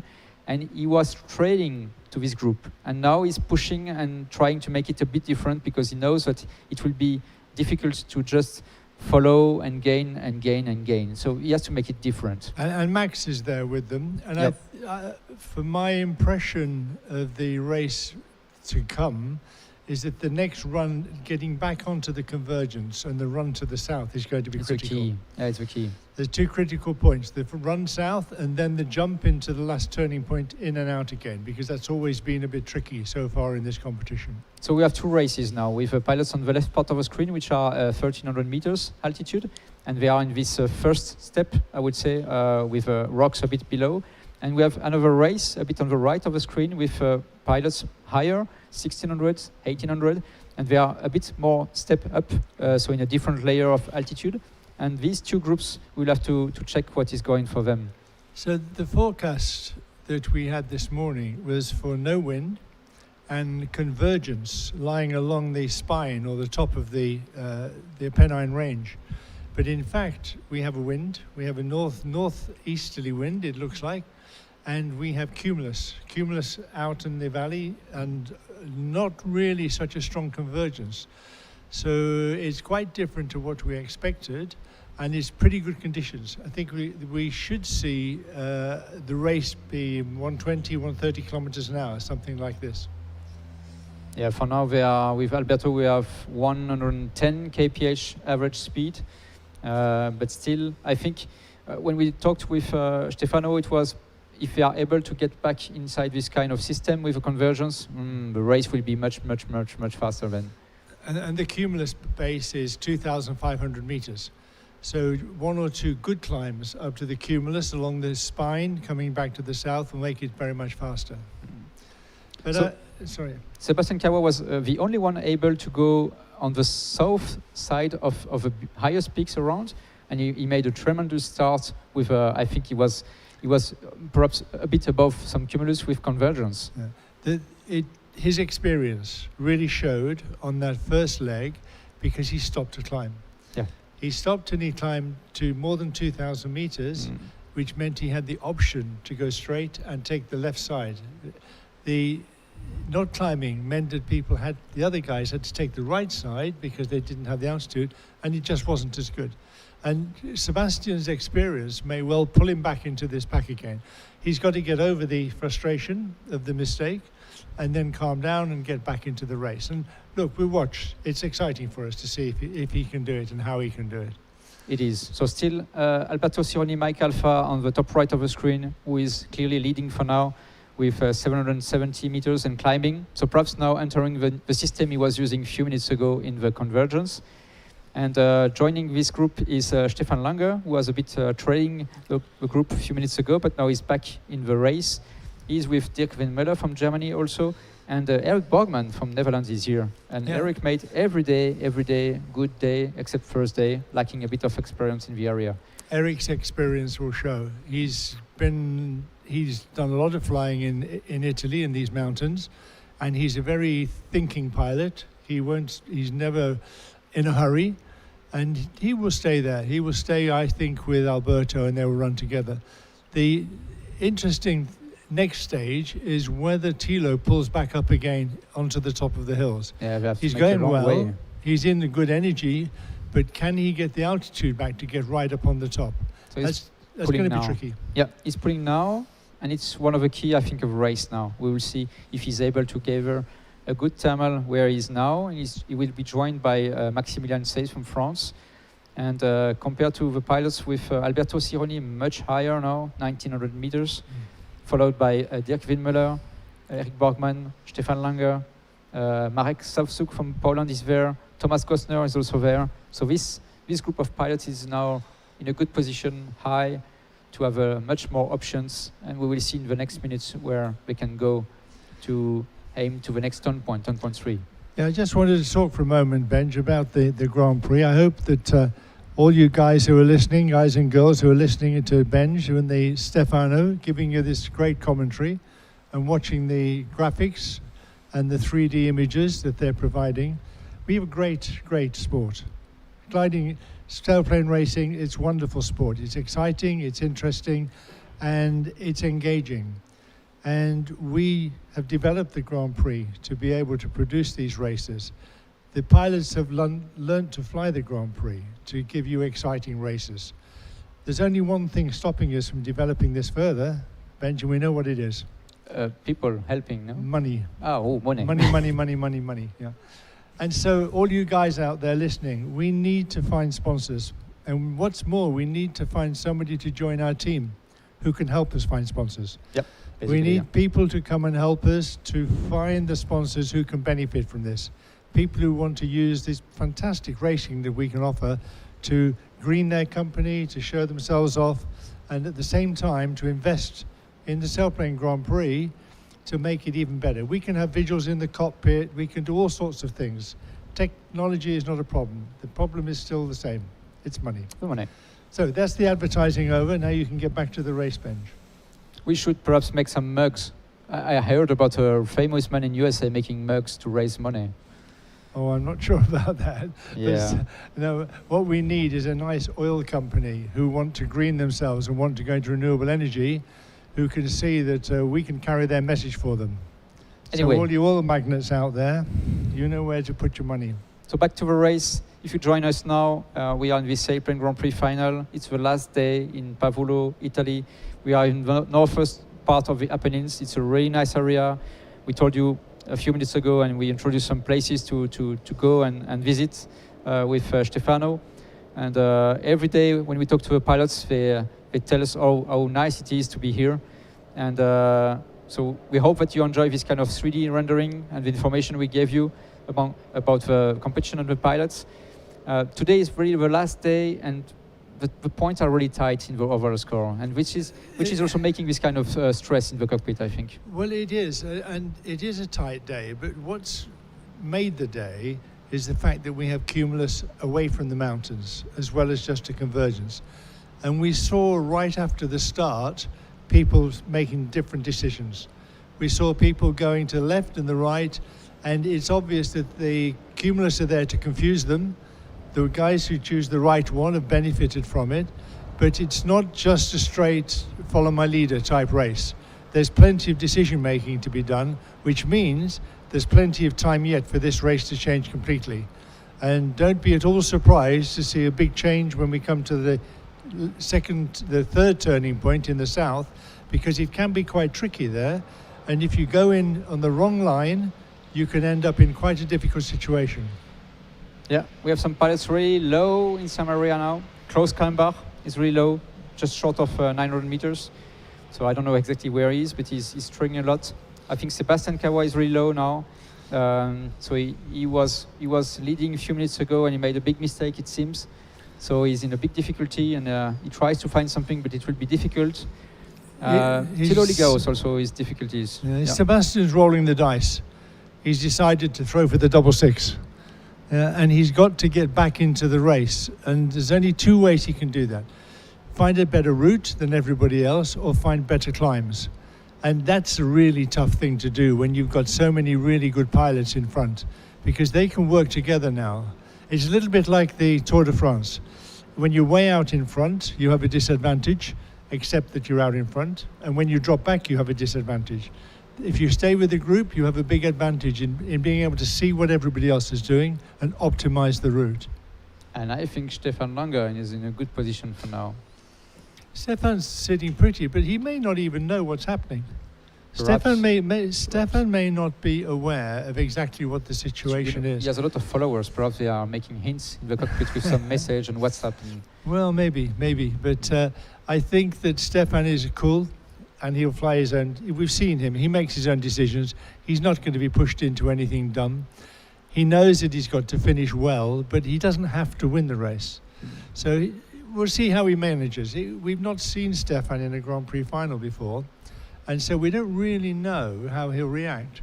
But I suspect he'll go for a good finish rather than a winning finish. But maybe I'm completely wrong about that.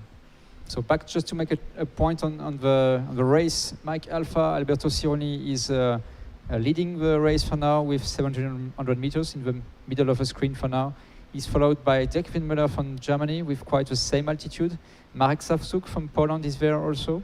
And I think Stefan Langer is there also. So they are just 100 meters below Alberto Sironi. So Alberto has still a bit of advantage, but they are chasing behind. Alberto's on fire. He's smoking today. And Thomas Gosner is coming too from higher. Yeah, so I think they will join together, the two Italian pilots together. Yeah, certainly when I was talking with Thomas on the grid before takeoff, he was really chilled. And he's not had a great competition. No. And I think today he's probably thinking, well, I'll just fly my own flight, see how I go. And now he's got himself in a good position here. If he flies along with Alberto, they know each other very well. And they're not allowed to talk, they can't cooperate, but I'm sure that they share the style of flying that will allow them to make the best use of these conditions. It's interesting because you can see that Alberto is not gaining altitude, but it's like, I wait for the guys to come. I want a bit of help, perhaps. Well, he's probably aware, Benj, that even if he only gains 100 meters here, that's going to make a big difference when he reaches the next. It's a long way to the next good area.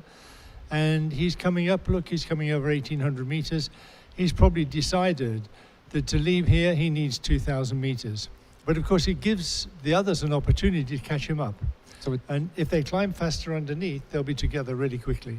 So the two German pilots, Stefan Langer and Dirk Windmüller, just pulled below him, but then we skip. It's not enough for us. We can find something better. Yeah, and we're seeing some of the pilots who in previous races have not been with the leaders, and now they seem to be getting the idea about flying here, and they're pushing away out in front. And It's quite interesting how they split up so much today, and maybe that's due to this pressure. Yep. Maybe it's because the guys who were out in front pushed a bit too hard, and it's allowed the others, the tortoise and the hare again. You have to think also the fact that now it's 1 week to fly here. So they think they know. Sometimes it's a bit of, you have to be careful after 1 week because you think you know. Yeah, but when there's nice cumulus, I know that we've flown before in areas where the locals have had a disadvantage on days with cumulus because they go to where they expect it to be good, and the people who don't know it go to where they can see it's good, and it makes a big difference sometimes. So anyway, for now, Alberto Sironi and I think Golf Tango, Thomas Gostner, who was part of a 0 points club, I think he had not such a great championship for now. They are leading in a way. They are not the closest to the next turn points, but they are leading because they are much higher compared to the others. The two German pilots are pushing now. So Dirk Windmüller and Stefan Langer, I think they know each other for a long time also, so they know how they can react, even not talking to each other. So we have quite a team, two teams, the Germans and the Italians. Yeah, and you don't want to hear any more from me because I don't know the area. Stefano's going to come back now and talk you through the rest of the race. I hope you're enjoying the wonderful commentary with Stefano. I certainly am. And we're learning a lot about the area and we're learning a lot about racing in the Apennines. Stefano, please continue with your great job you're doing. Thank you, and Brian. Ben, you're doing a great job as well. Yeah, thank you. The feedback is that everybody's loving it. We enjoy to make this coverage of a race. It's I'm a competition pilot. I'm not a Grand Prix. I never made any Grand Prix myself. I don't want to make this kind of Grand Prix. It's different. I'm much more a flatland pilot, but we enjoy definitely to make this coverage because we also we see what is going on in the mind of the cockpits, in the mind of the pilots, and we can analyze also with the knowledge of local pilots like Stefano Ghiorzo to understand much more why they are making this, why they are going that, and the minimum altitude they need to go, and this kind of step by step. So it's really, really interesting. We just have satellite pictures, and the area they are flying now is the only area with cumulus. Yes, they are coming back from the second turning point, and we can see that there are cumulus, the convergence line on the main ridge, from the northwest to the southwest. And then we see that there is a little bend on the east side. It means that on Futa Pass, they will have some, for sure, some clouds, okay. Maybe little ones. And then the convergence line is going again to the southeast, exactly on along the Mugello Valley. If you remember the task of yesterday, okay. Our racer were there. So that means that we'll fly very close to the main ridge, and they will have some choices. Mm-hmm. Because from the satellite image, the area of cumulus was pretty wide. So the key now is to be the first to touch this nice ridge coming?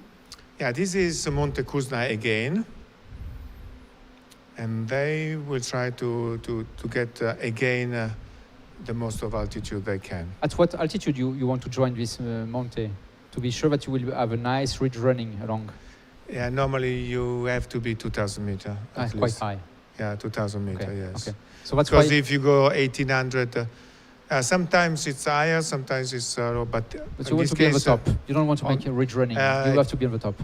Yes, okay. It's better, yes. Okay, so that's why Mike Alfa Alberto Sironi is making it safe.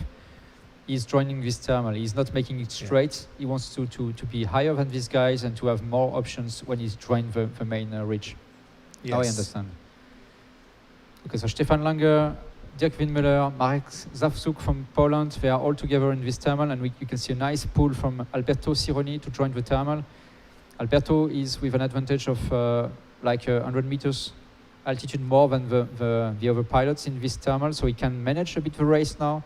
He knows it's not time to make it too much lead and to make too much risk. So for now, he's in a good position. It's also because you see the saddle of Monte Cusna exactly to the east, so in that direction. He has not to be below of the saddle. Yeah, this is a saddle. Yes, exactly. So he needs some altitudes. than to get a real advantage on the others, fly over the slopes. Okay. So again, this step by step, we are talking about the last 2 days. If you arrive a bit too low on the top of a ridge and it's not working okay, then you fall down a bit below the top of a ridge, and then if there is not a bit of wind blowing along the ridge, okay, ridge running will be no way. So you have to be a bit higher with a bit of space between you and the ridge, and then you have much more easiness to get the next Also, camera. the ridge, if you can make a zoom in, please, again, Sebastian. Normally, also this bend is also good for getting some thermals, yes. Because it's much more oriented to the sun? Yes, exactly. Okay. Okay. So the sun now is we are at 3:30, 3:15 in the afternoon in local time, and so the sun made it much more to the west now, and so it's heating up. But I would also remind that you can be in the best place at the wrong time. As we said before, every cumulus has its own life cycle, so if you're not at the right moment, you can lose. On the other hand, every racer knows that he must have a plan A, plan B, and very often plan C. And there is a bit of a drama for sure with Sebastian Kawa. You can see at the bottom left of the screen, really low now. I think he was trying to push a bit too early, and he has really no solution. He will have to wait and get some altitude somewhere. So I'm sorry for you, Sebastian. We will check for you from time to time. Perhaps you can make some magic, but yeah, wrong bad day perhaps for Sebastian Kawa. Let's go back to the leading of the race. We are with the Germans, Stefan Langer and Hermann Leuker. So 2 really good pilots from Germany, and Mike Alpha, Alberto Sironi is there, Marek Savsuk from Poland. So Alberto is with the Germans, but with an altitude advantage of close to 200 meters. It's nice position for him. So Otto Lehmann is second in the general score, total score. No. He's not, no. Hermann Leuker is much below. Yeah, we can check. I confuse always with the other German. He's 10th. Yeah, okay. No, he has no chance to win. No, okay. And you can see also a group at the bottom right of the screen with Golf Tango. So Thomas Gosner from Italy is with Peter Krejcik, and Thomas is really high, 2,100 meters. And they are chasing with a fun. So with Dirk Windmüller, the winner of a German Grand Prix, they are chasing this leading group. I think it will be really tight for now with Hermann Leuker and Stefan Langer. They are a bit below, and these guys behind with Thomas Gosner, they will be able to reach back these 2 pilots because they are much higher. So they will try to go above the highest peaks, you think now? They are close and it's a good idea, or they will... Could be, but because of many clouds, so they hesitate to fly to the main ridge because they have close energy from the clouds above them. Let's see when they reach exactly the ridge. Okay. Or the top of the slope. So behind this group is 2 pilots, Peter Krejcik from Czech Republic. We have Juliet Golf, so Eric Borgman from Netherlands, and we have Papa Lugras Grabowski. 3 pilots who are now gaining energy and altitude before jumping to the next ridge. Everybody is now really high. I think for Thilo Lighaus it's also a difficult day now. He's really low at the bottom left of the screen, like Sebastian Kawa. So 2 of the best pilots in the overall ranking are really in a difficulty. And for now, Stefan Langer from Germany is in the best position to become world champion. But we will see in the next minutes how it comes, because we knew from yesterday that there was a lot of reshuffle until the end with the last thermal. So German pilots on the left of the screen, and Alberto Sironi decided to go over the main ridge. He's higher. I'm not sure the German could do it, perhaps a bit too low. Yeah, he has not a lot of extra altitude here. And now he's enjoying. Yeah, clearly. Because he can pull and push. There must be a line of energy. west wind, east wind? Yeah, the wind is light, but for sure thermal updrafts will help him in not losing altitude. But you think it But was he is worth not, it to make the detour like this?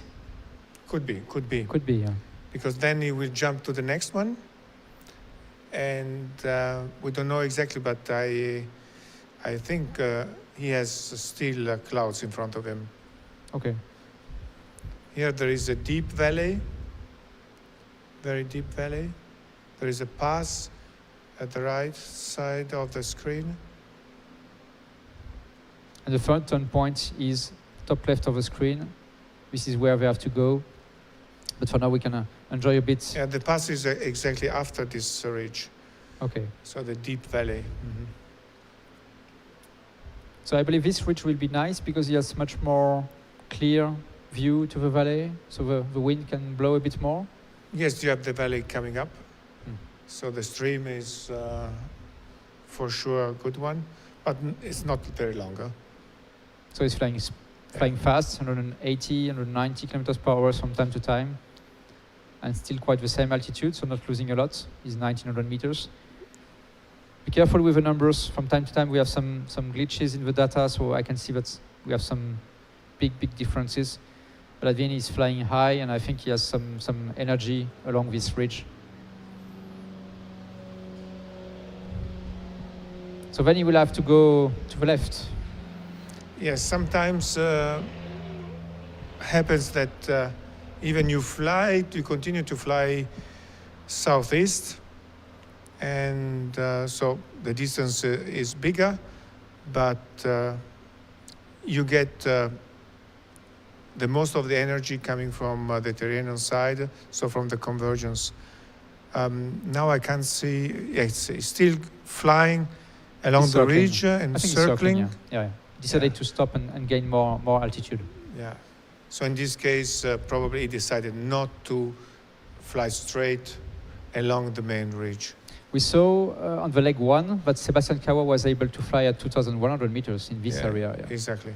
So perhaps he want to also change the system and be in this higher layer. Yes, but the mountains in front of Mike Alpha, they are quite high, so he needs some altitude.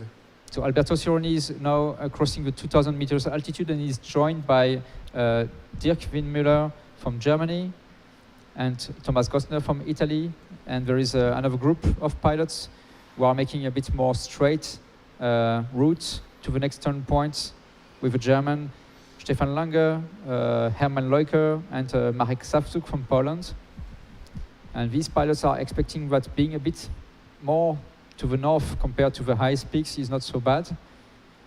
But we will see if Alberto Sironi is able to gather enough energy and altitude to reach back these pilots in the next minute. And from the screen, it seems Mike Alpha has a disadvantage compared to the other ones, but it's only a question of the software.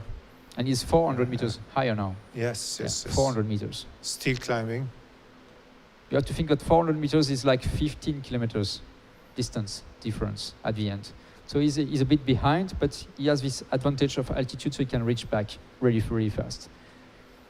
Not the best thermal, perhaps, but perhaps he wanted just, okay, I make it super high now, so I can cross a lot of difficulties next. If you go a bit behind, perhaps we can check if there is a chasing group forming. Another good odd spot is here and here. Okay, we will show this in the next minute. Okay, so behind these main two groups, we have Juliet Golf, Eric Bergman from Netherlands, and the 12, which is Peter Krojewik from Czech Republic. They invest a lot of time also to gain altitude, to be as high as possible. And they don't want to make the same ID as the Germans, Stefan Lange and Hermann Leuker. We can see that the Germans who are leading now as a distance to the next turn point, they are not climbing so fast. It's 1600, 1700, but no fast, yeah. And now I think Mike Alpha Alberto Sironi is aiming to the place you were pointing out in a few minutes. He's decided to go again to the highest. Yes, to follow the ridge, the main ridge. Again, it's quite a detour, but So he's here, and he's going here. The hot spot I mentioned is this. a bit lower. Yeah. Yeah, but he probably will try this. If he's able to keep really high altitude, he has still 113 kilometers to do. But you think if there is a line of energy, it's already close to over? I mean, he can only fly straight to the next turning point, and maybe have enough altitude, maybe one thermal, and then he's home. Yeah. Okay. Okay. So perhaps he made the good decision to go to the highest peaks and invest a bit of time to make this extra altitude. I think we have Golf Tango. So Thomas Gostner from Italy also a bit behind. I saw that the fun. So Dirk Windmuller was aiming to the same spot, but at the end he was not okay with the strength of the thermal where Alberto Sironi was, and he was pushing. So he will be, yeah, it's much lower, 300 meters lower. So he can't follow the ridge like Alberto Sironi is making now. Golf Tango is behind, but high, and Stefan Langer with Heimann Leuker and Marek Savsuk. If we can focus on them, perhaps just to see what is the ID. I believe they are chasing line of energies because we don't see any straight aim to one ridge. They are much more making a bit of lizard things. But these guys, they are too low.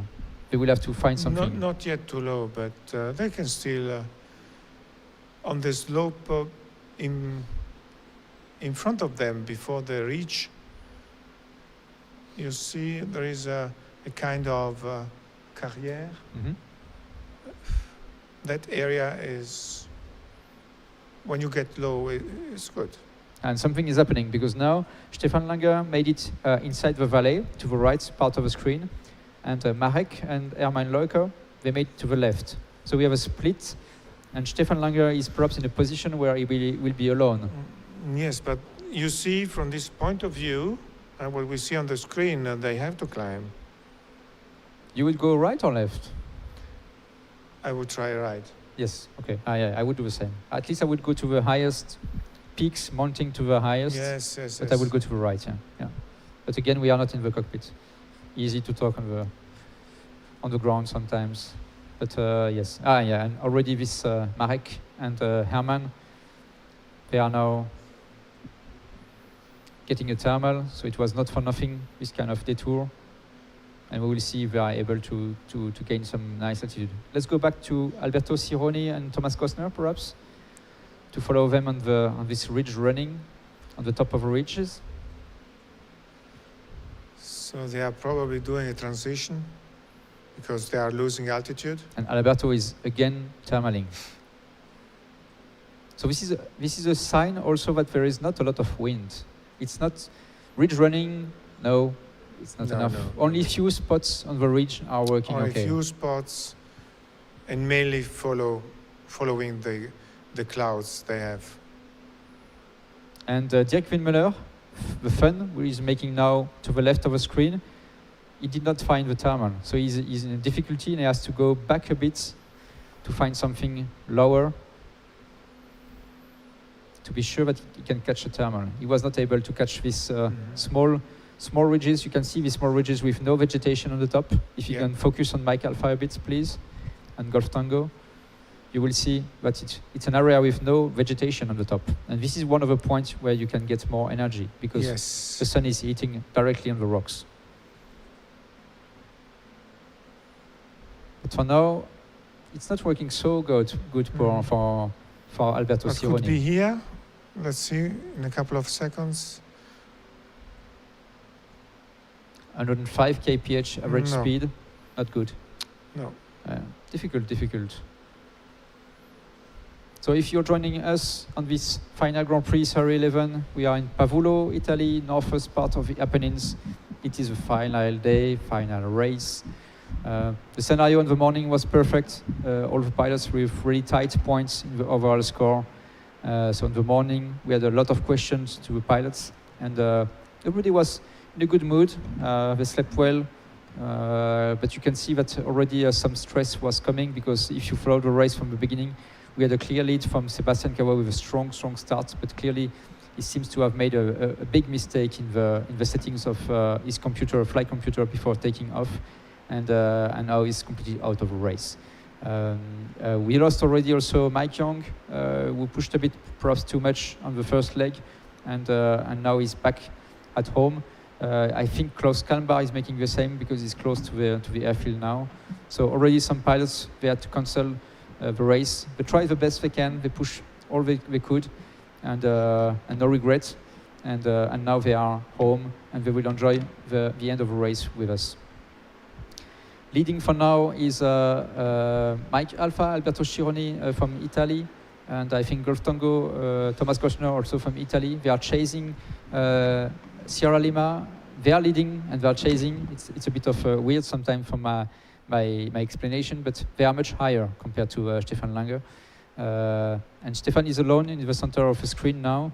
He's aiming to the highest peaks, and he was a few minutes before with Marek Savsuk and Hermann Leuker. Yeah, he's thermaling, but he's quite weak. Yeah, he's a bit stuck now. He's 1,500 meters, and for now the thermal is really weak. If he's not climbing here, he has to go all around.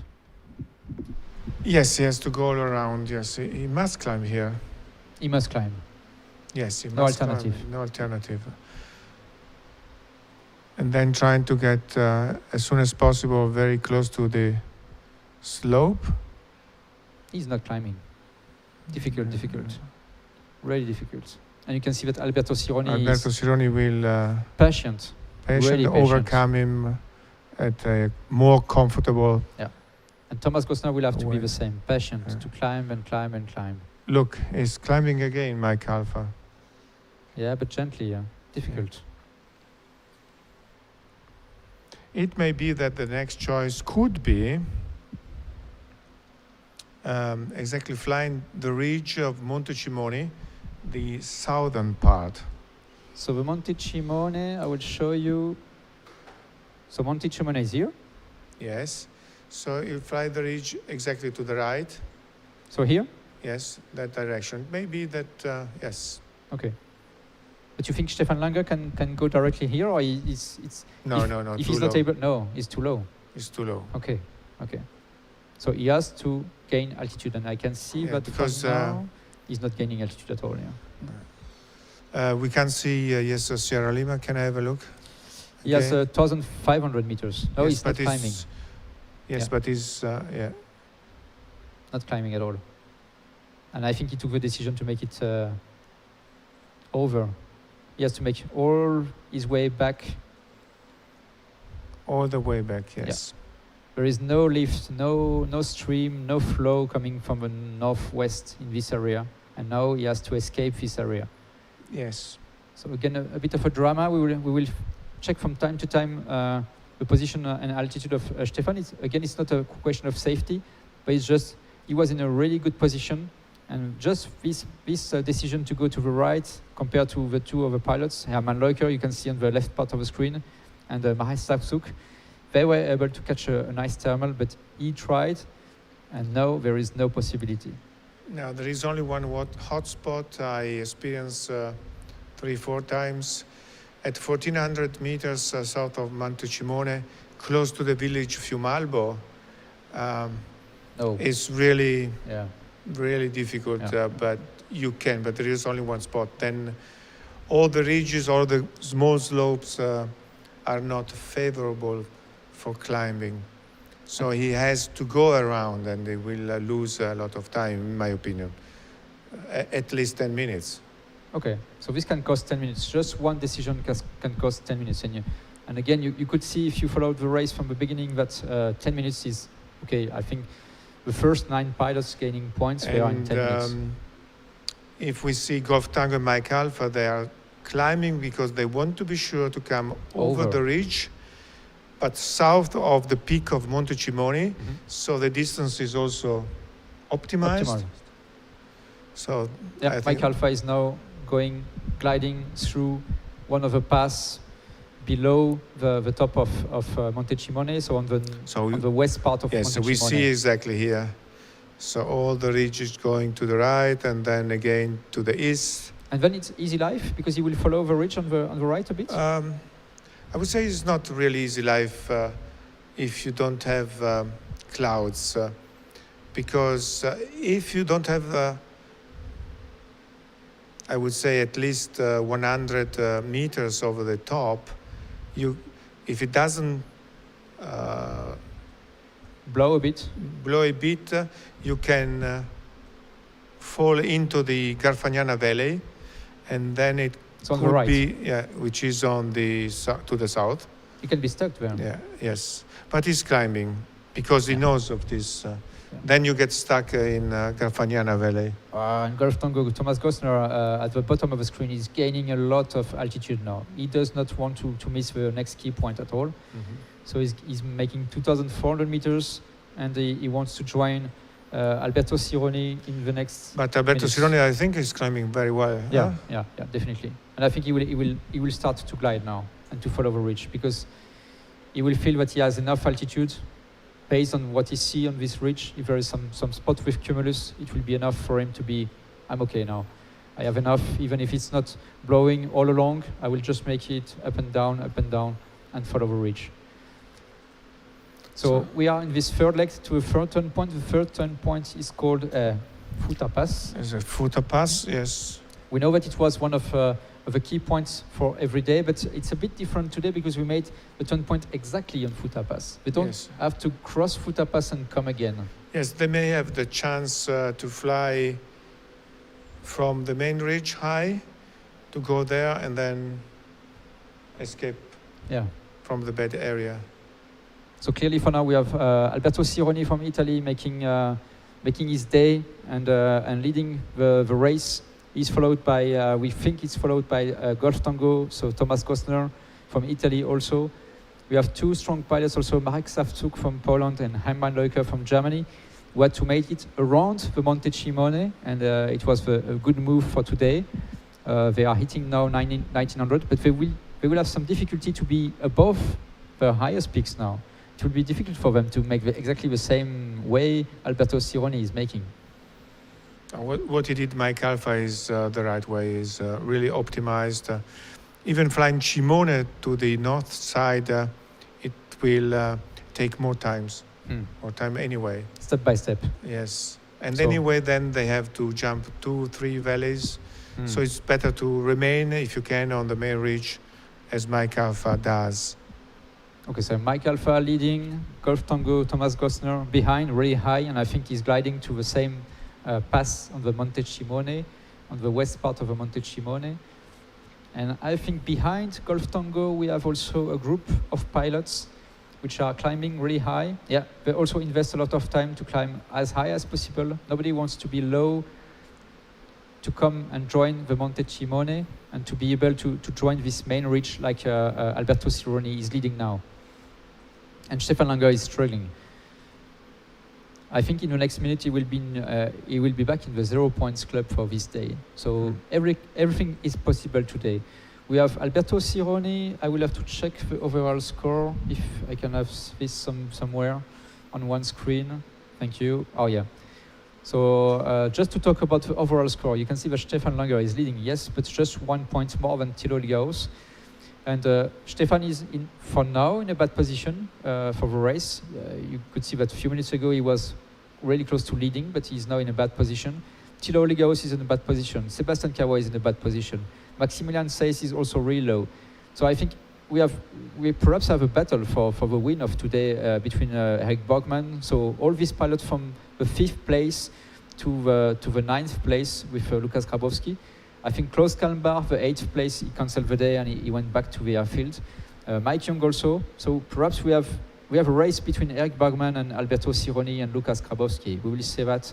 But for now, Alberto Sironi is in a really good position. So let's go back to a 3D, please. And we are back with Alberto Sironi, Mike Alpha leading on this ridge. And can we go closer to Golf Tango to just enjoy this ridge because it's beautiful. It's really beautiful. In the days before, we did not have any opportunity to make this kind of visuals because they were flying low, really low, so not on the highest peaks. And as a glider pilot in a mountain area, I can tell you that it's nice on the lowest peaks. Yeah, it's nice. But when you are on the highest peaks, so now it's is Mike Alpha and Golf Tango are flying the best part of the ridge, so it's smooth, maintaining the same altitude, easy. The next peak is Corno, and then the final highest peak is Alle Scale. Okay. But this is and everybody is very joining nice, very to the nice. same area now. There is Yeah. one point which is the start of this really nice ridge. You can see going to the top right of the screen. Everybody wants to join. They had all the pilots that had to invest time, and it was the least time for Alberto Sironi and for Thomas Kostner because they were able to be higher after turn point 2. But all the pilots they had to invest a bit of time somewhere to gain energy and to be high enough. And the drama is a bit behind. I can see, I could see a few seconds ago Stefan Langer, who was 1,500 meters.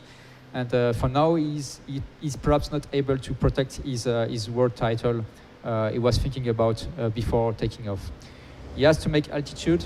It's really slow to gain altitude now for Stefan, and he's alone, which is not a big plus when you are in this kind of final race with a bit of stress in the cockpit and feeling that everything is failing for you there. So we are on the third leg to this Futa Pass, which was a bit of difficulties every day for the pilots. But again, they will just make a turn point on Futa Pass, so we don't expect any difficulty. If you can just check for remaining altitude needed for the pilots, the Thomas Kostner information will be wrong because he did not have his turn point activated, I think. But let's see how much altitude they need to complete the task. So Mike Alpha will be missing, we will show you in a few seconds. The energy to missing, altitude missing. Missing altitude. Yeah, so something is wrong for now. Yeah, something is wrong. Yeah, okay, perhaps. Yeah. So on the paper, Alberto Sironi is still missing 1,300 meters because he has 85 kilometers to do. Yeah, and Thomas Kostner is wrong data. Yeah, only Alberto Sironi is. So the average speed is not so high as I expected. Is roughly a little less than yesterday, but the final glide will increase anyway. This average speed by probably 3-4 kilometers per hour. And Thomas Kostner is 2,500 meters. Yes. It's crazy. He has to remember that the limit is 2,600. He has to be really careful. But I think there is an alarm in the cockpit. Beep, beep, beep. Yeah. Be careful. Don't pull. Just push. So Mike Alpha and Alberto is quitting the high cloud, the high ridge, the peaks. Yes. And he's now aiming already to the Futa Pass. Good idea? Bad idea? Probably he has some clouds in front of him. Okay, so otherwise he should have continued follow. Okay. Yes. We are very close to the restricted area, but still in the good one. Okay. Yeah, because we have also some airspace in this area. Yeah. Oh, yeah, okay. I can see that. So it's one of, I would say, the not beauty of our sport. Sometimes we have some airspace which are making a bit of a mess also in the decision of the pilots. But anyway, it's the same for everybody. So we have Alberto Sironi leading this race, last race for this championship Grand Prix in Pavullo. If he wins, perhaps he will be world champion tonight.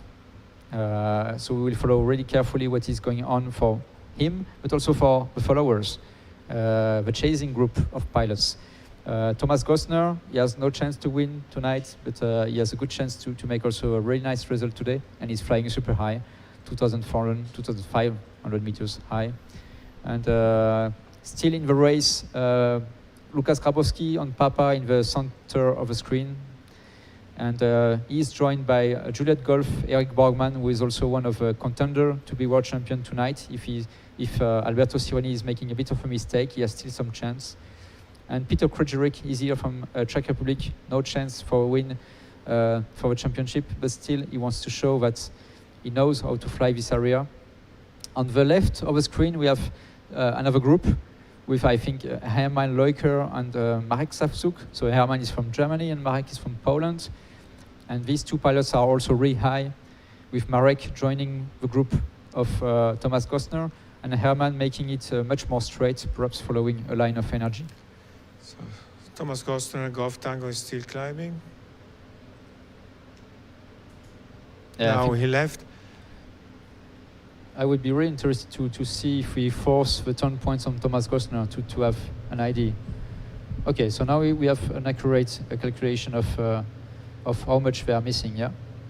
So Thomas is just missing 1,200 meters, and Alberto, who is much further, is missing a bit more, but we expect all the pilots to have a nice line of energies, or it's completely blue. Completely blue in this area, it's dead air, or it's potentially some... No, potentially we... So now Mike Alpha is heading the two lakes south of Porretta town, so that we can see on the screen in the middle the Suviana Lake. Mm-hmm. So just next to Mike Alpha. Yes. So this area is a key point. This area is a key point. You don't want to be low there. No, never. No. And the next nice ridge will be, I will show perhaps, if you can just make activation. The next ridge is exactly east of Suviana Lake. So you have this one here?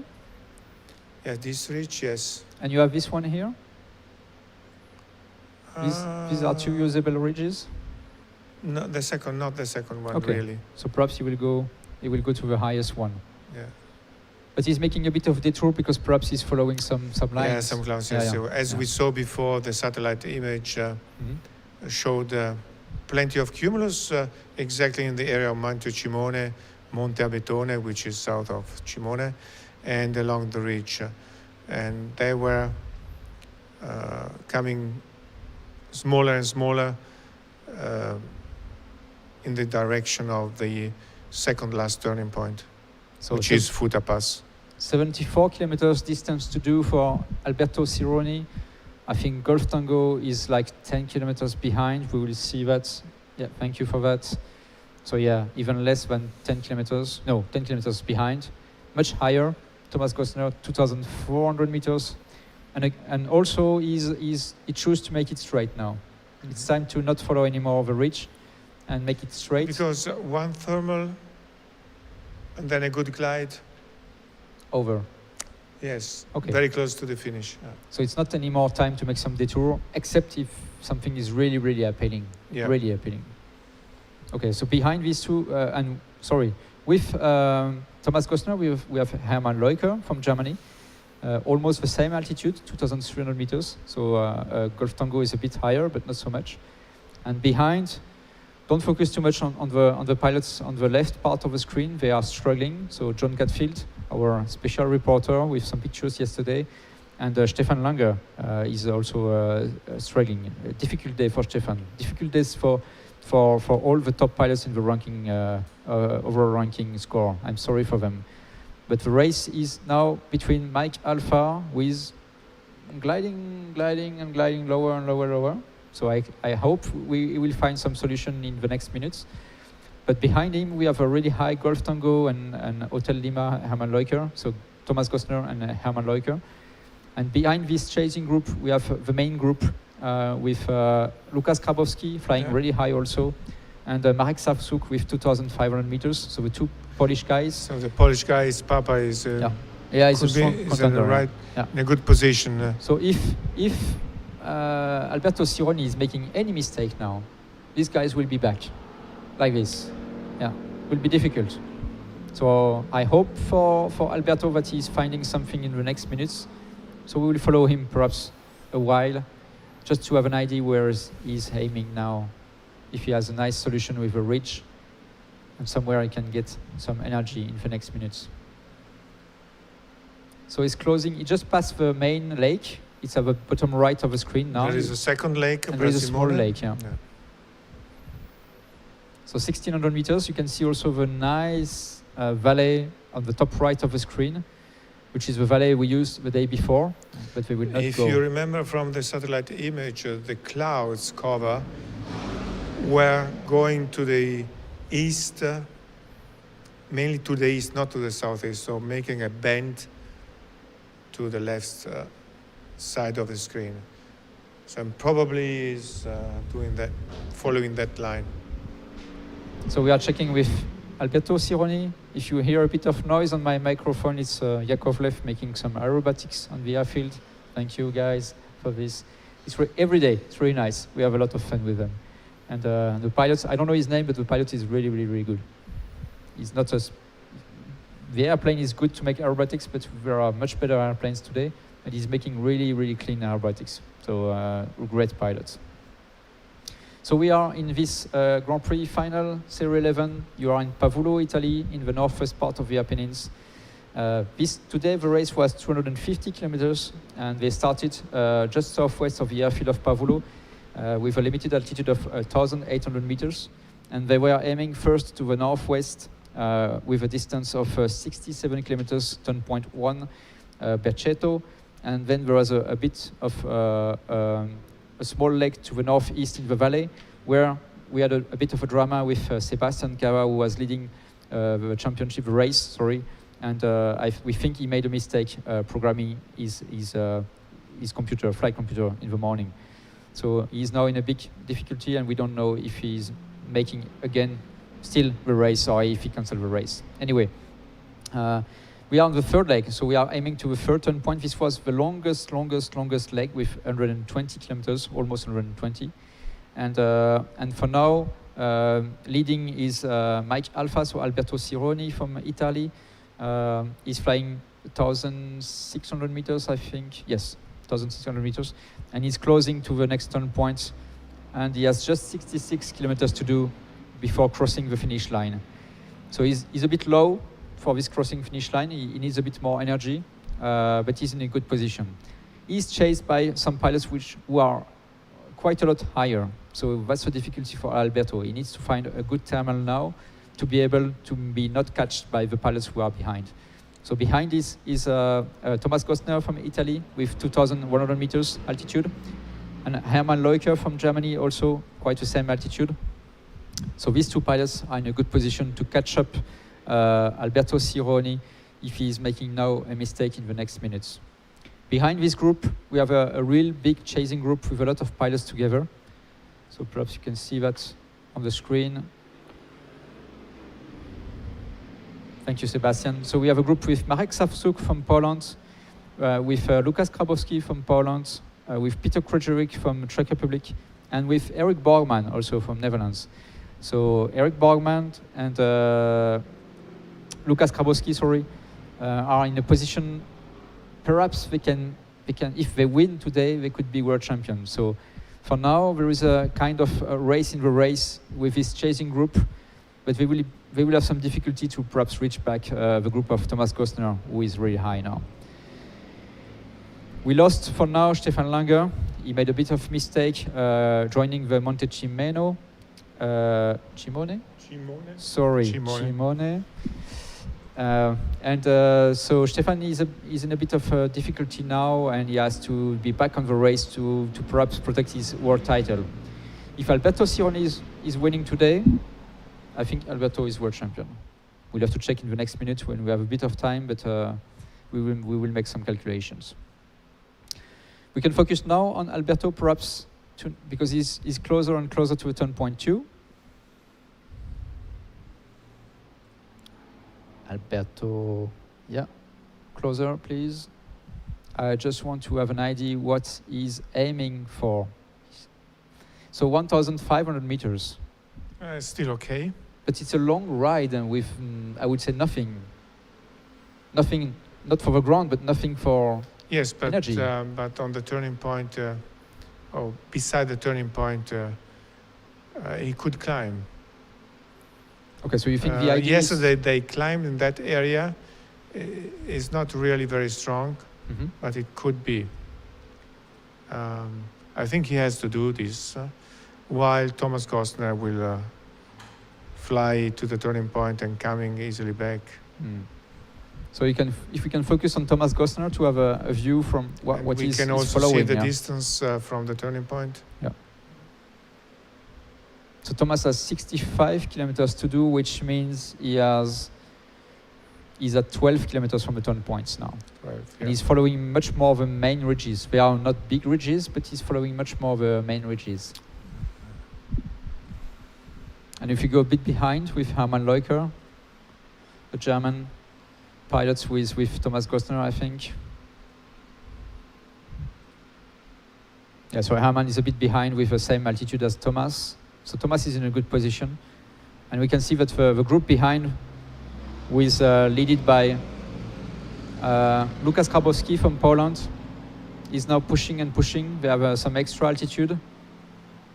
And they want to be in a good position because they know that after the turn point 3, one thermal, home. Something like this. Yeah. So sorry, a bit of poor data on this turn point, as usual. But Golf Tango is still high.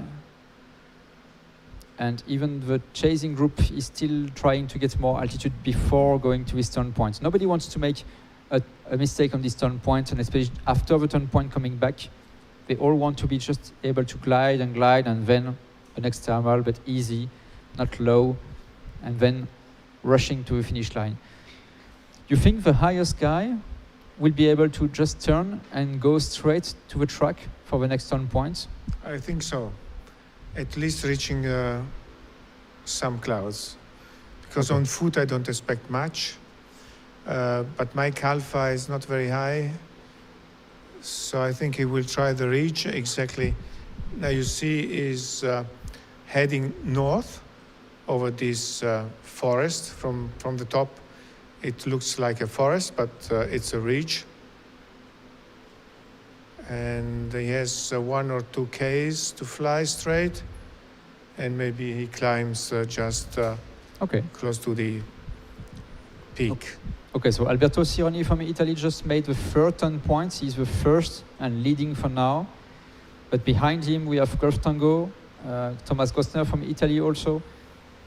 And Thomas is stopping also. So nobody, but I can see that Alberto Sironi is perhaps climbing now. But Thomas Gostner stopped before the turn point. He wants to gain more energy. Perhaps he knows that he's also chased by a group with Hermann Leuker. And not so far away, we have Eric Borgman on Juliet Golf, Peter Krzyjrik. There must be Lukas Grabowski from Poland in this group. But for now, Thomas is in a good position with a lot of altitude extra compared to the others. You can see that perhaps it's difficult for Alberto Sironi in front after this turn point, so he does not want to have to gain energy around the turn point. Just going, gliding out, and then back home. Is not flying fast? No. No, Alberto is struggling a bit to find a thermal now. Yeah, difficult time for Alberto. You see there is this plateau. Over that plateau in front of him, 2 days ago, they could climb, but very slowly, weak, poor thermal. And it was completely different It was completely weather. different, but yeah. So it's not in a good place. Could be a bit, but Thomas could easily overfly that area, across the valley, and reach the next ridge to the northwest.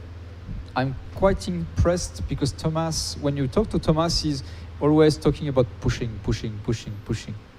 Fast. But today I see that he wants to be high. It's a completely different sentence from Thomas. We'll have to ask him.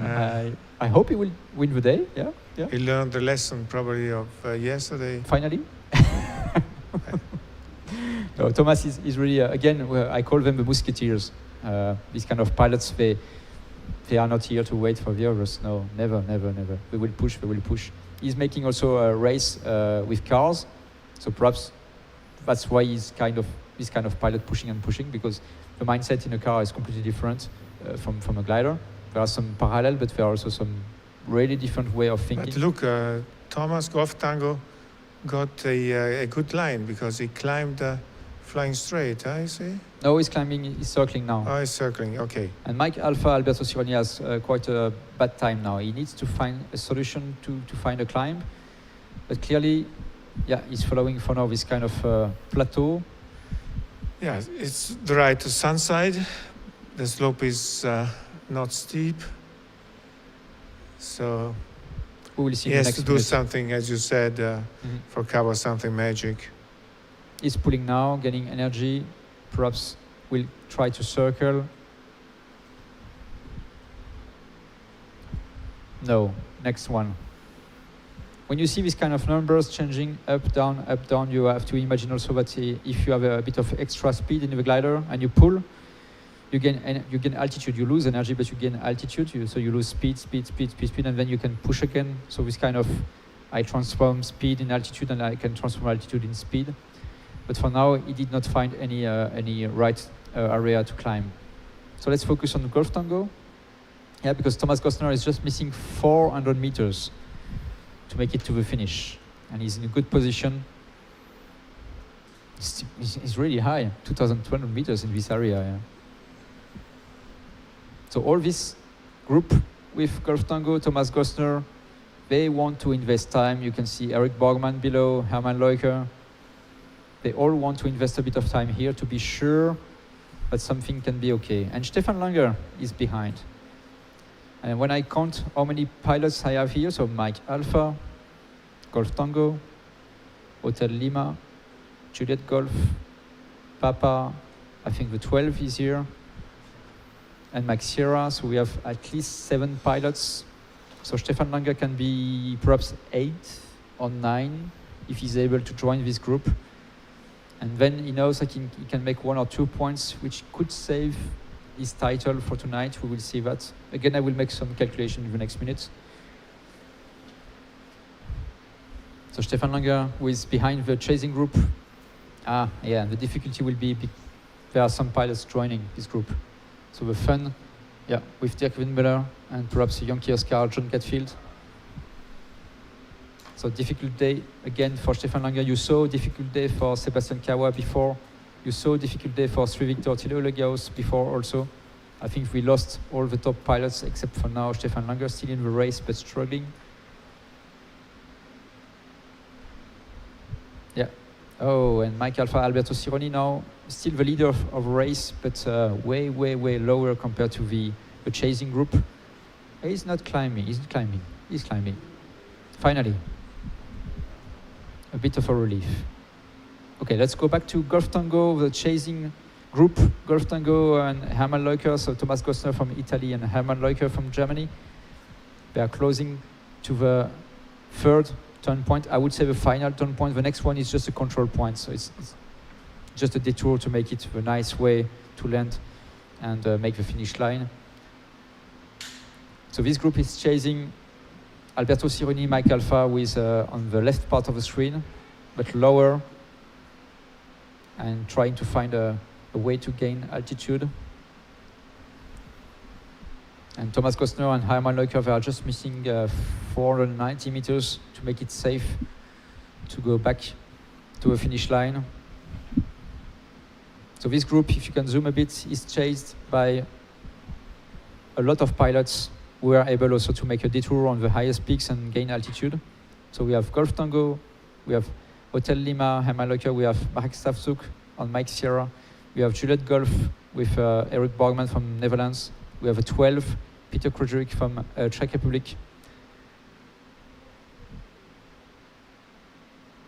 And I think we have Lukas Grabowski also in this group. So a lot of pilots who are high on these last real turn points, and they will try to reach back Alberto Sironi, who is leading this race for the moment. Behind, we have some pilots who are struggling, like Stefan Langer on the bottom left of the screen, who is trying to gain altitude before jumping on the next ridges. And on the bottom right of the screen, you can see some pilots investing a lot of time also to gain a lot of altitude, with Dirk Windmüller on the fun, now at 2,300 meters. Okay, so Thomas Gostner is making the turn point. Hermann Leuker is also making the turn point. I think Lukas Grabowski is making the turn point now, as Marek Sawczuk from Poland. Juliet Golf, Eric Borgman is also in the turning point, and Peter Krejcik will join the turning point in the next seconds. Very high.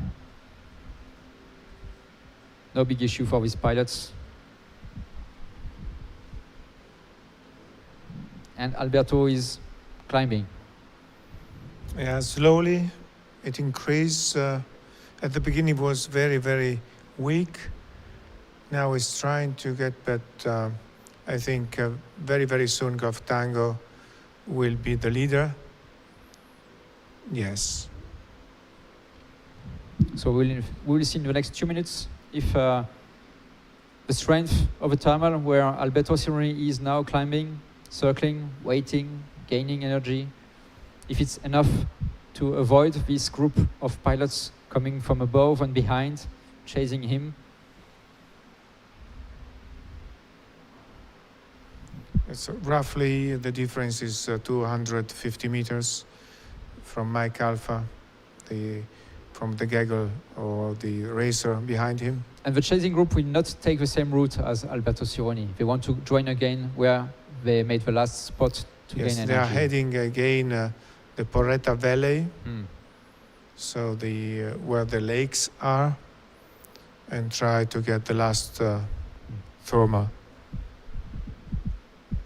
So if you check on the right part of the screen, you have the missing altitude, and you can see Alberto Sironi is the 4th on this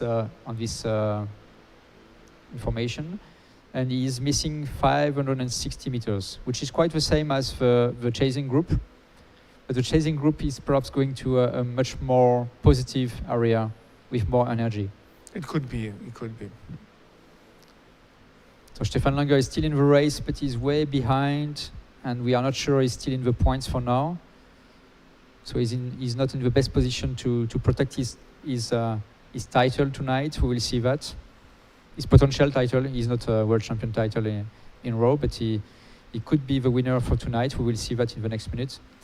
If you join us now on the YouTube, and perhaps you follow also on the Facebook and Twitter and Instagram, we are everywhere now. But if you join us now on the YouTube channel following this race, this is a real race. Even if it's a 3D with data and the rendering, and it's a real race with real pilots in a real cockpit in the air. It is not at all simulation. We have another race tonight with complete simulation, computer gaming. But it's serious gaming. It's really close to reality as possible. So you are following a real race with real pilots. These are the 19 best pilots around the world. They are all together in this area of Pavullo, Italy, Northwest Apennines. And this is the last day of the championship. It is a world championship, so tonight we have a world champion for 2023. And the next final will be in 2 years. The series of Grand Prix is quite simple. You have some national Grand Prix around the world, and the top 2 or 3 pilots from each national Grand Prix is invited to make the final. And if some of the pilots they don't want to come, we go to the next in the row. So you have a selection of the best pilots around the world joining here in Pavullo area for this final. We are close to the end of the race because we are now with the pilots just after the last turn point. And they have around 46 kilometers distance to do, 46 kilometers to do, which is close to nothing for a glider. They need around 1,300 meters altitude. But the altitude of the finish line is 850 meters, sorry.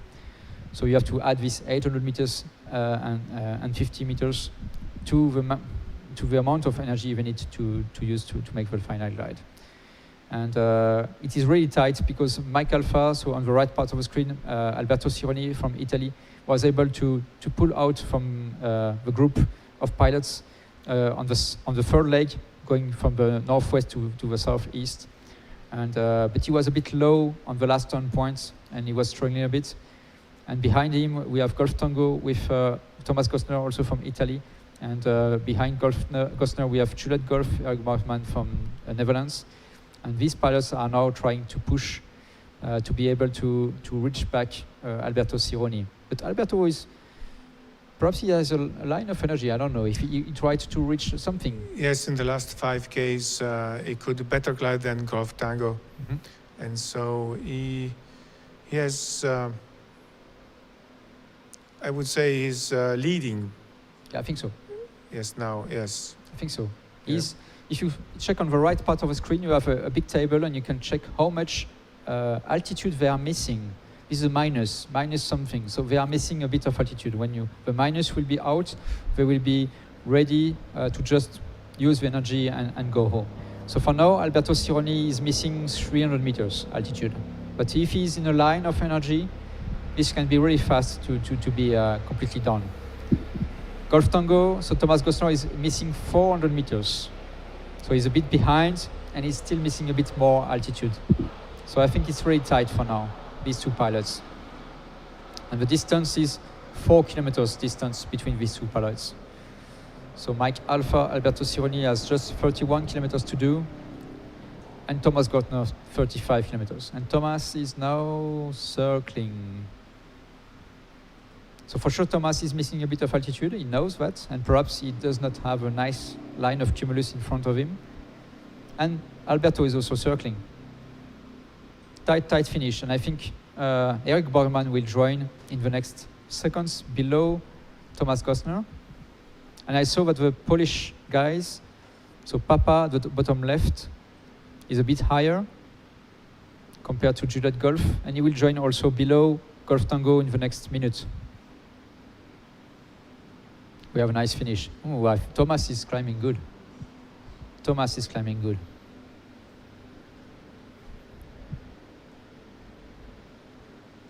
It's funny, these peaks below, they are alone. Can you just zoom back a bit? Yes, these are small peaks. Yeah, okay. I cannot tell you if they are very useful, but from from the energy in the air.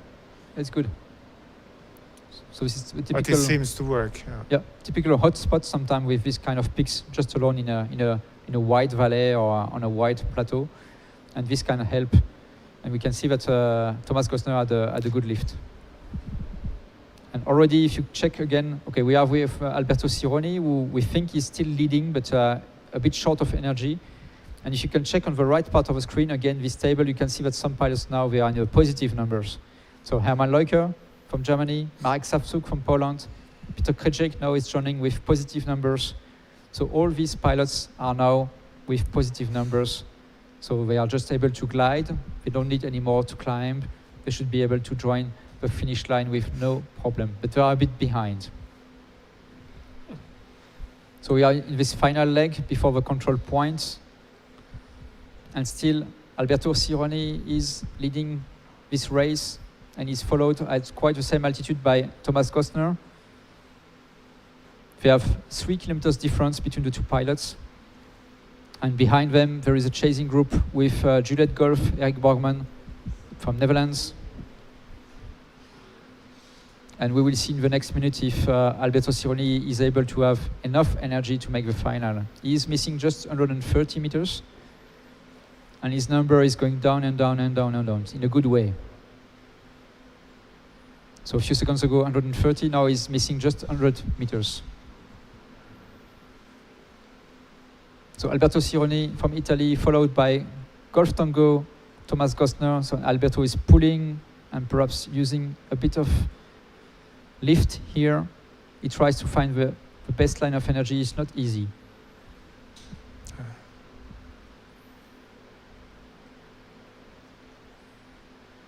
This is a kind of plateau here.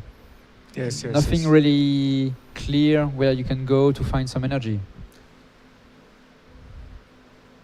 But still, they are the best pilots that we will find. Yes, but this is anyway the best area they can find around. Yeah. So Mike Alpha, Alberto Sironi leading, just followed by Golf Tango, Thomas Gosner, both pilots from Italy.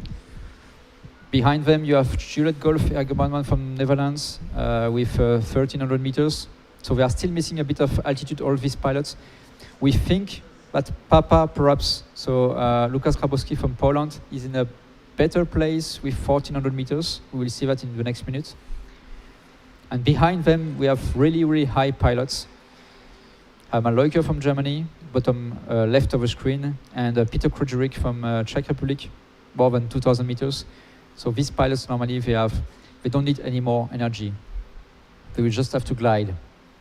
So all the pilots in the front part leading the race, they need a bit more energy, so they are chasing, they are looking for some spots of energy around to gain a bit of altitude and be able to reach the finish line in a safe position. It's always difficult to quit really high peaks and going back to the low layer and to find energy. You have to change also your mind. Completely, yes. This is, aggressiveness should be managed properly and try not to be stressed. Here we see that again Thomas Gostner is gaining on, is very close to Mike Alpha. So they are trying to make the best glide. Speed is not very fast. No. 150, 160. It's really cruising. I would not say slow, but it's really in the not fast at all for this kind of gliders. And now, yeah, they are still looking for energy. So Alberto is still short 100 meters of energy, like also for Gostner. Yeah, Thomas probably pulled a little bit. That's why there is a difference on Mike Alpha.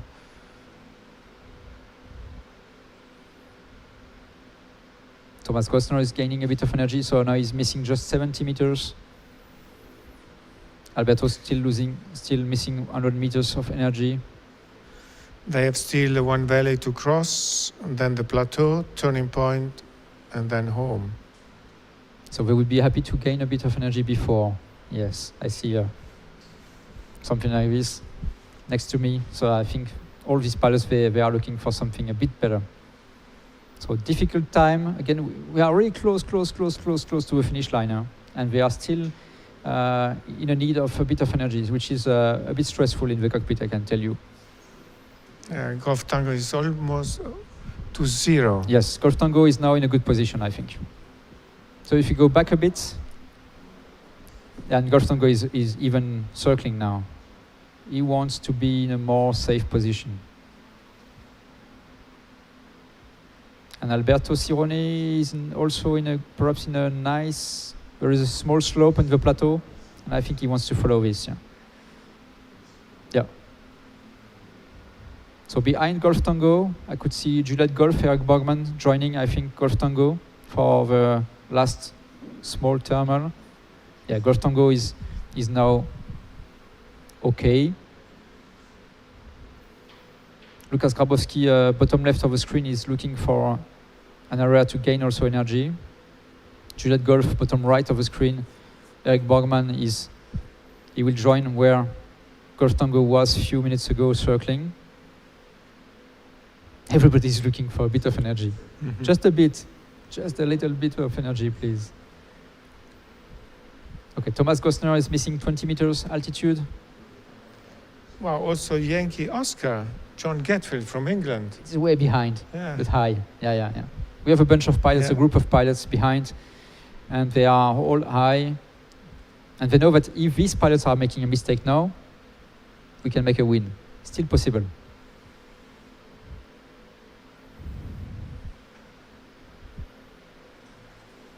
So Juliet Golf, Eric Borgman is trying to get some energy, and he's now climbing. You can see him, gaining altitude, gently, clicking. It's difficult in the cockpit because there is the altitude clicking, but there is also the clock is clicking, and you know that everybody is trying to make the best. Oh, difficult for Alberto Sironi. Low. What is the altitude of the turning points? 720. 720. But he will have a lot of penalties if he goes below 850. Yes. So max glide ratio 140. Still a bit of. There is a bit something. You can So follow. he already crossed the Panaro Valley. Wow. And he's over the plateau. We see at the left the town of Pavullo. Mm-hmm. And you can also see in green the finish line. So we are visiting now. maybe on the slope we can get some energy, flying straight. He's over the top.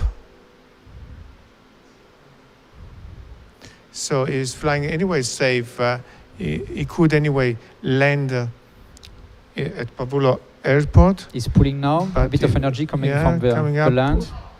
We see Mike Alpha's perhaps circling.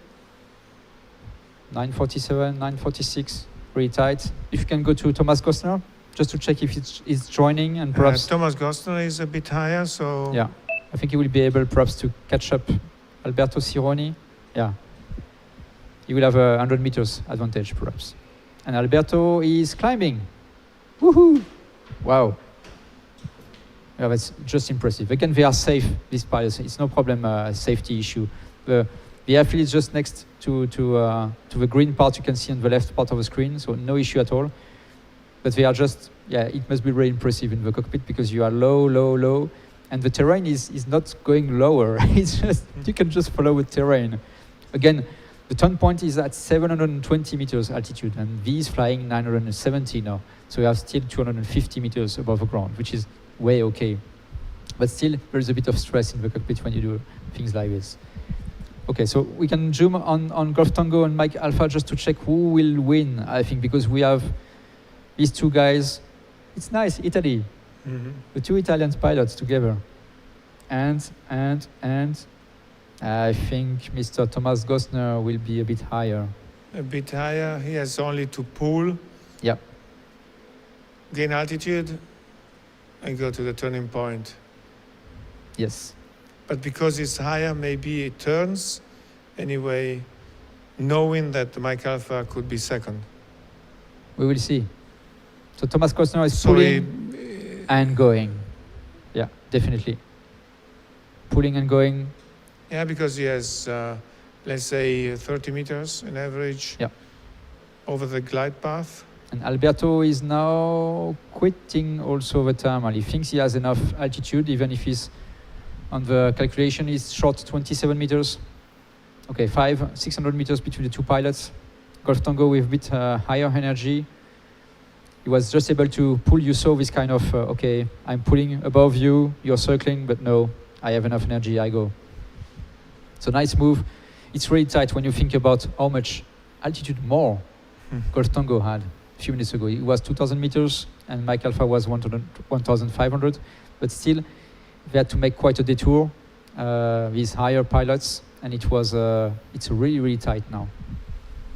So again, be careful, all pilots, because you need to be above 850 meters at the finish line, and this will be tight for Alberto Sironi. Perhaps he has not waited enough. Yeah.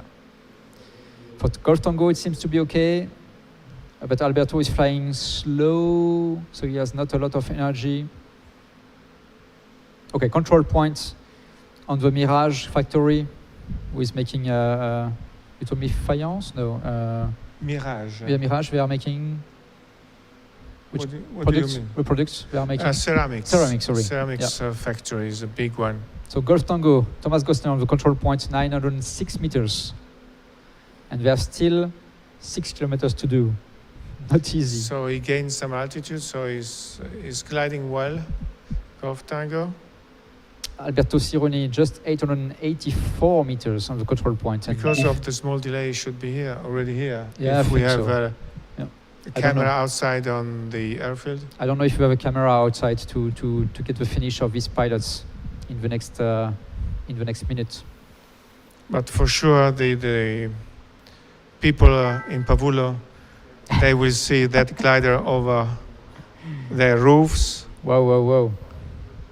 Silent gliding back to the airport. So not much extra energy for these two pilots. So they may read the registration under the wing. And I'm not sure they will make the best of the day, because if we have too many penalties, all the pilots coming behind will be in a good position to make a win at the end. But I don't think so. So both Golf Tango and Mike Alpha, they have the theoretical altitude to cross the finish line properly. So Eric Borgman is now a bit higher, I think, and he will make the turn point in the next minute. And really close to Juliet Golf, we have Herman Leuker, also quite high, with a lot of energy, pushing at 200 kph. I would be really interested by the speed of Eric Borgman, if you can get the speed of Eric Borgman to see. Wow, wow, wow. So we have a low finish from Alberto Sironi. Landing now. Can we go back to the 3D, please? Thank you. So anyway, Golf Tango and Mike Alpha, they made the finish. We will focus now on Juliet Golf, please. On the turning points, the control points, because he's followed by Herman Leuker. Whoa, whoa, whoa. All together, Herman Leuker and Juliet Golf. But Herman has a long turn to make. Juliet Golf has a shorter one, but I think Herman has a bit more altitude and energy, so he will be able to overtake it. Coming to the turn point is Peter Krejcik and Marek Savchuk. With also nice altitude, they will not have any penalty, these two guys. So Herman Leuker will be able to reach the finish line with no issue for penalties, but perhaps Juliet Golf will be also able to join the finish line with no penalties. I can see that the 12, so Peter Krejcik is pushing and pushing and pushing, and Juliet Golf can't push for now. So Eric Borgman is flying 199, 200 km per hour. Herman Leuker is making 220. If you can have a 12, so Peter Krejcik, because I think it will be a really tight finish between Krejcik and Eric Borgman. Yeah, Peter is pushing and pushing and pushing, flying 230 kph. Again, they have to manage to not get any penalty on the finish line. Eric Borgman is very good for that. You know that the day before yesterday he was able to not take any penalty, but it will be very tight. Yes, very tight. They have no extra energy now. Peter Krejcik is perhaps overtaking gently. Eric Borgman, we will see that. Eric is pulling a bit, he does not want to get any penalty. Peter Krejcik is pushing and pushing again. Oh, they are really close, and really close to the, also to penalties. We will see that. So some work for the referee tonight after the flight. Great finish, and they are followed by Marek Savchuk from Poland. If you can go behind, if we have some more finishers.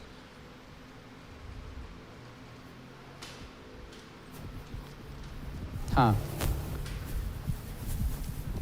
can see the Lukas Grabowski, Papa, with now close to have enough energy, and Stefan Langer is back. So perhaps Stefan Langer will be able to get some points to be able to protect his potential title for tonight. We will see that. It will be interesting. So for now we keep this so he has left the distance 22 kilometers. It means at an average of 120 kilometers per hour, 10 minutes. So that's what is lost. He lost at Mount Cimone.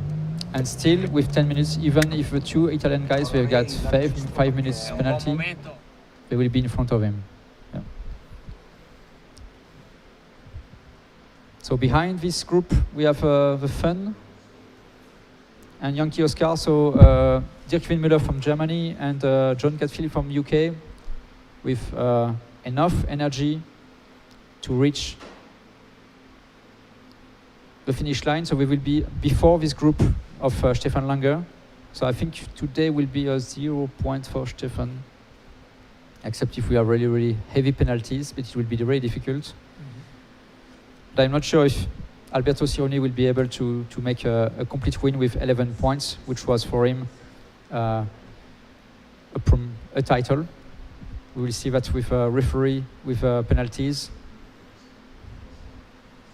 So we'll just follow the finish of Dirk Windmuller and Yankee Oscar. If we can focus on them, please.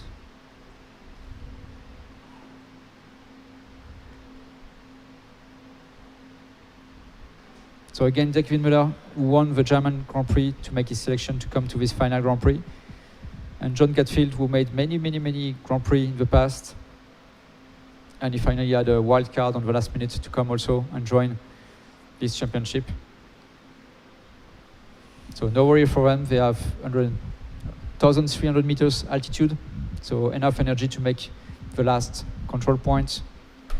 They are really making the show because they're coming above the airfield just to say hi, and then to the control point and push for the finish.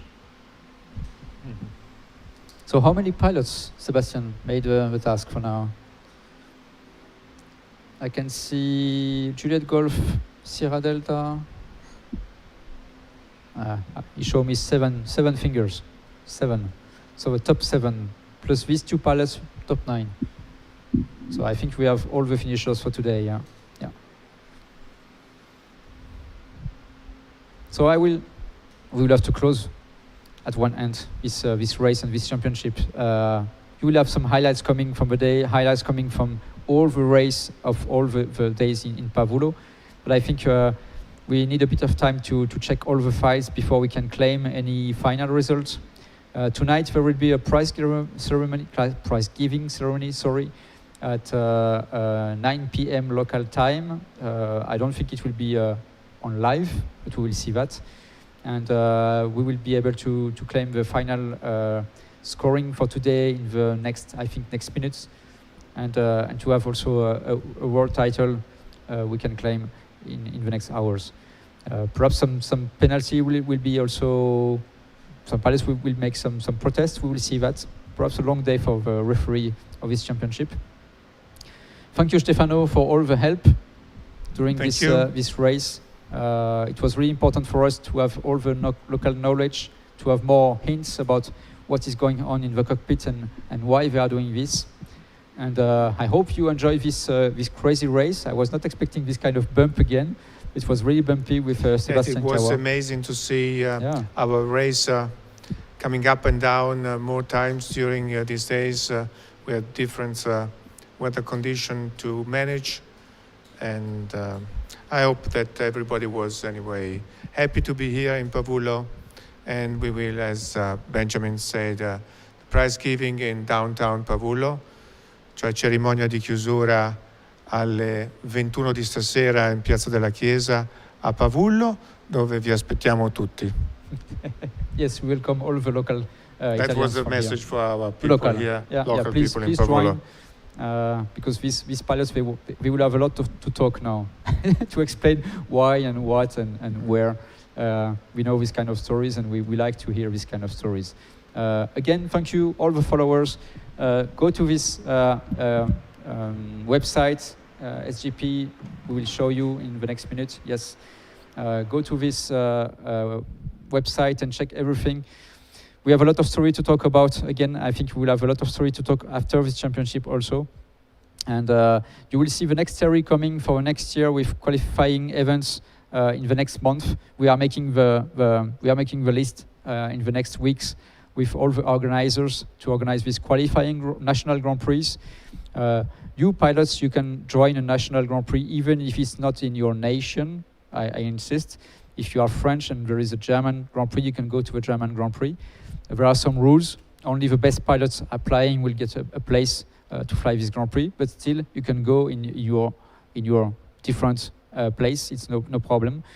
So follow the next series coming and follow also in the next minutes, in the next hours. We will make official results, and we'll have to claim and to give a new prize for the world champion this year for the Grand Prix. So I hope you enjoy all this coverage of the Grand Prix and the races. I hope you enjoy also all the interviews we made for the pilots. I know that we always want to understand what is in the mind of the pilots and why they made this, why they made that. Thank you to all the team for the video team here.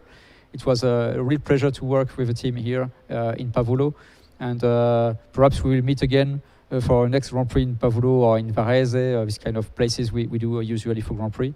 And please go to the website, go to the social media, and if you have any question, we are here. We will survey a bit the question in the next minutes and hours to also explain why we made this kind of penalties and why not, and who will be the next world champion. Thank you for following. Enjoy the next hours, and please check in a few hours for the final results. Thank you. Bye-bye.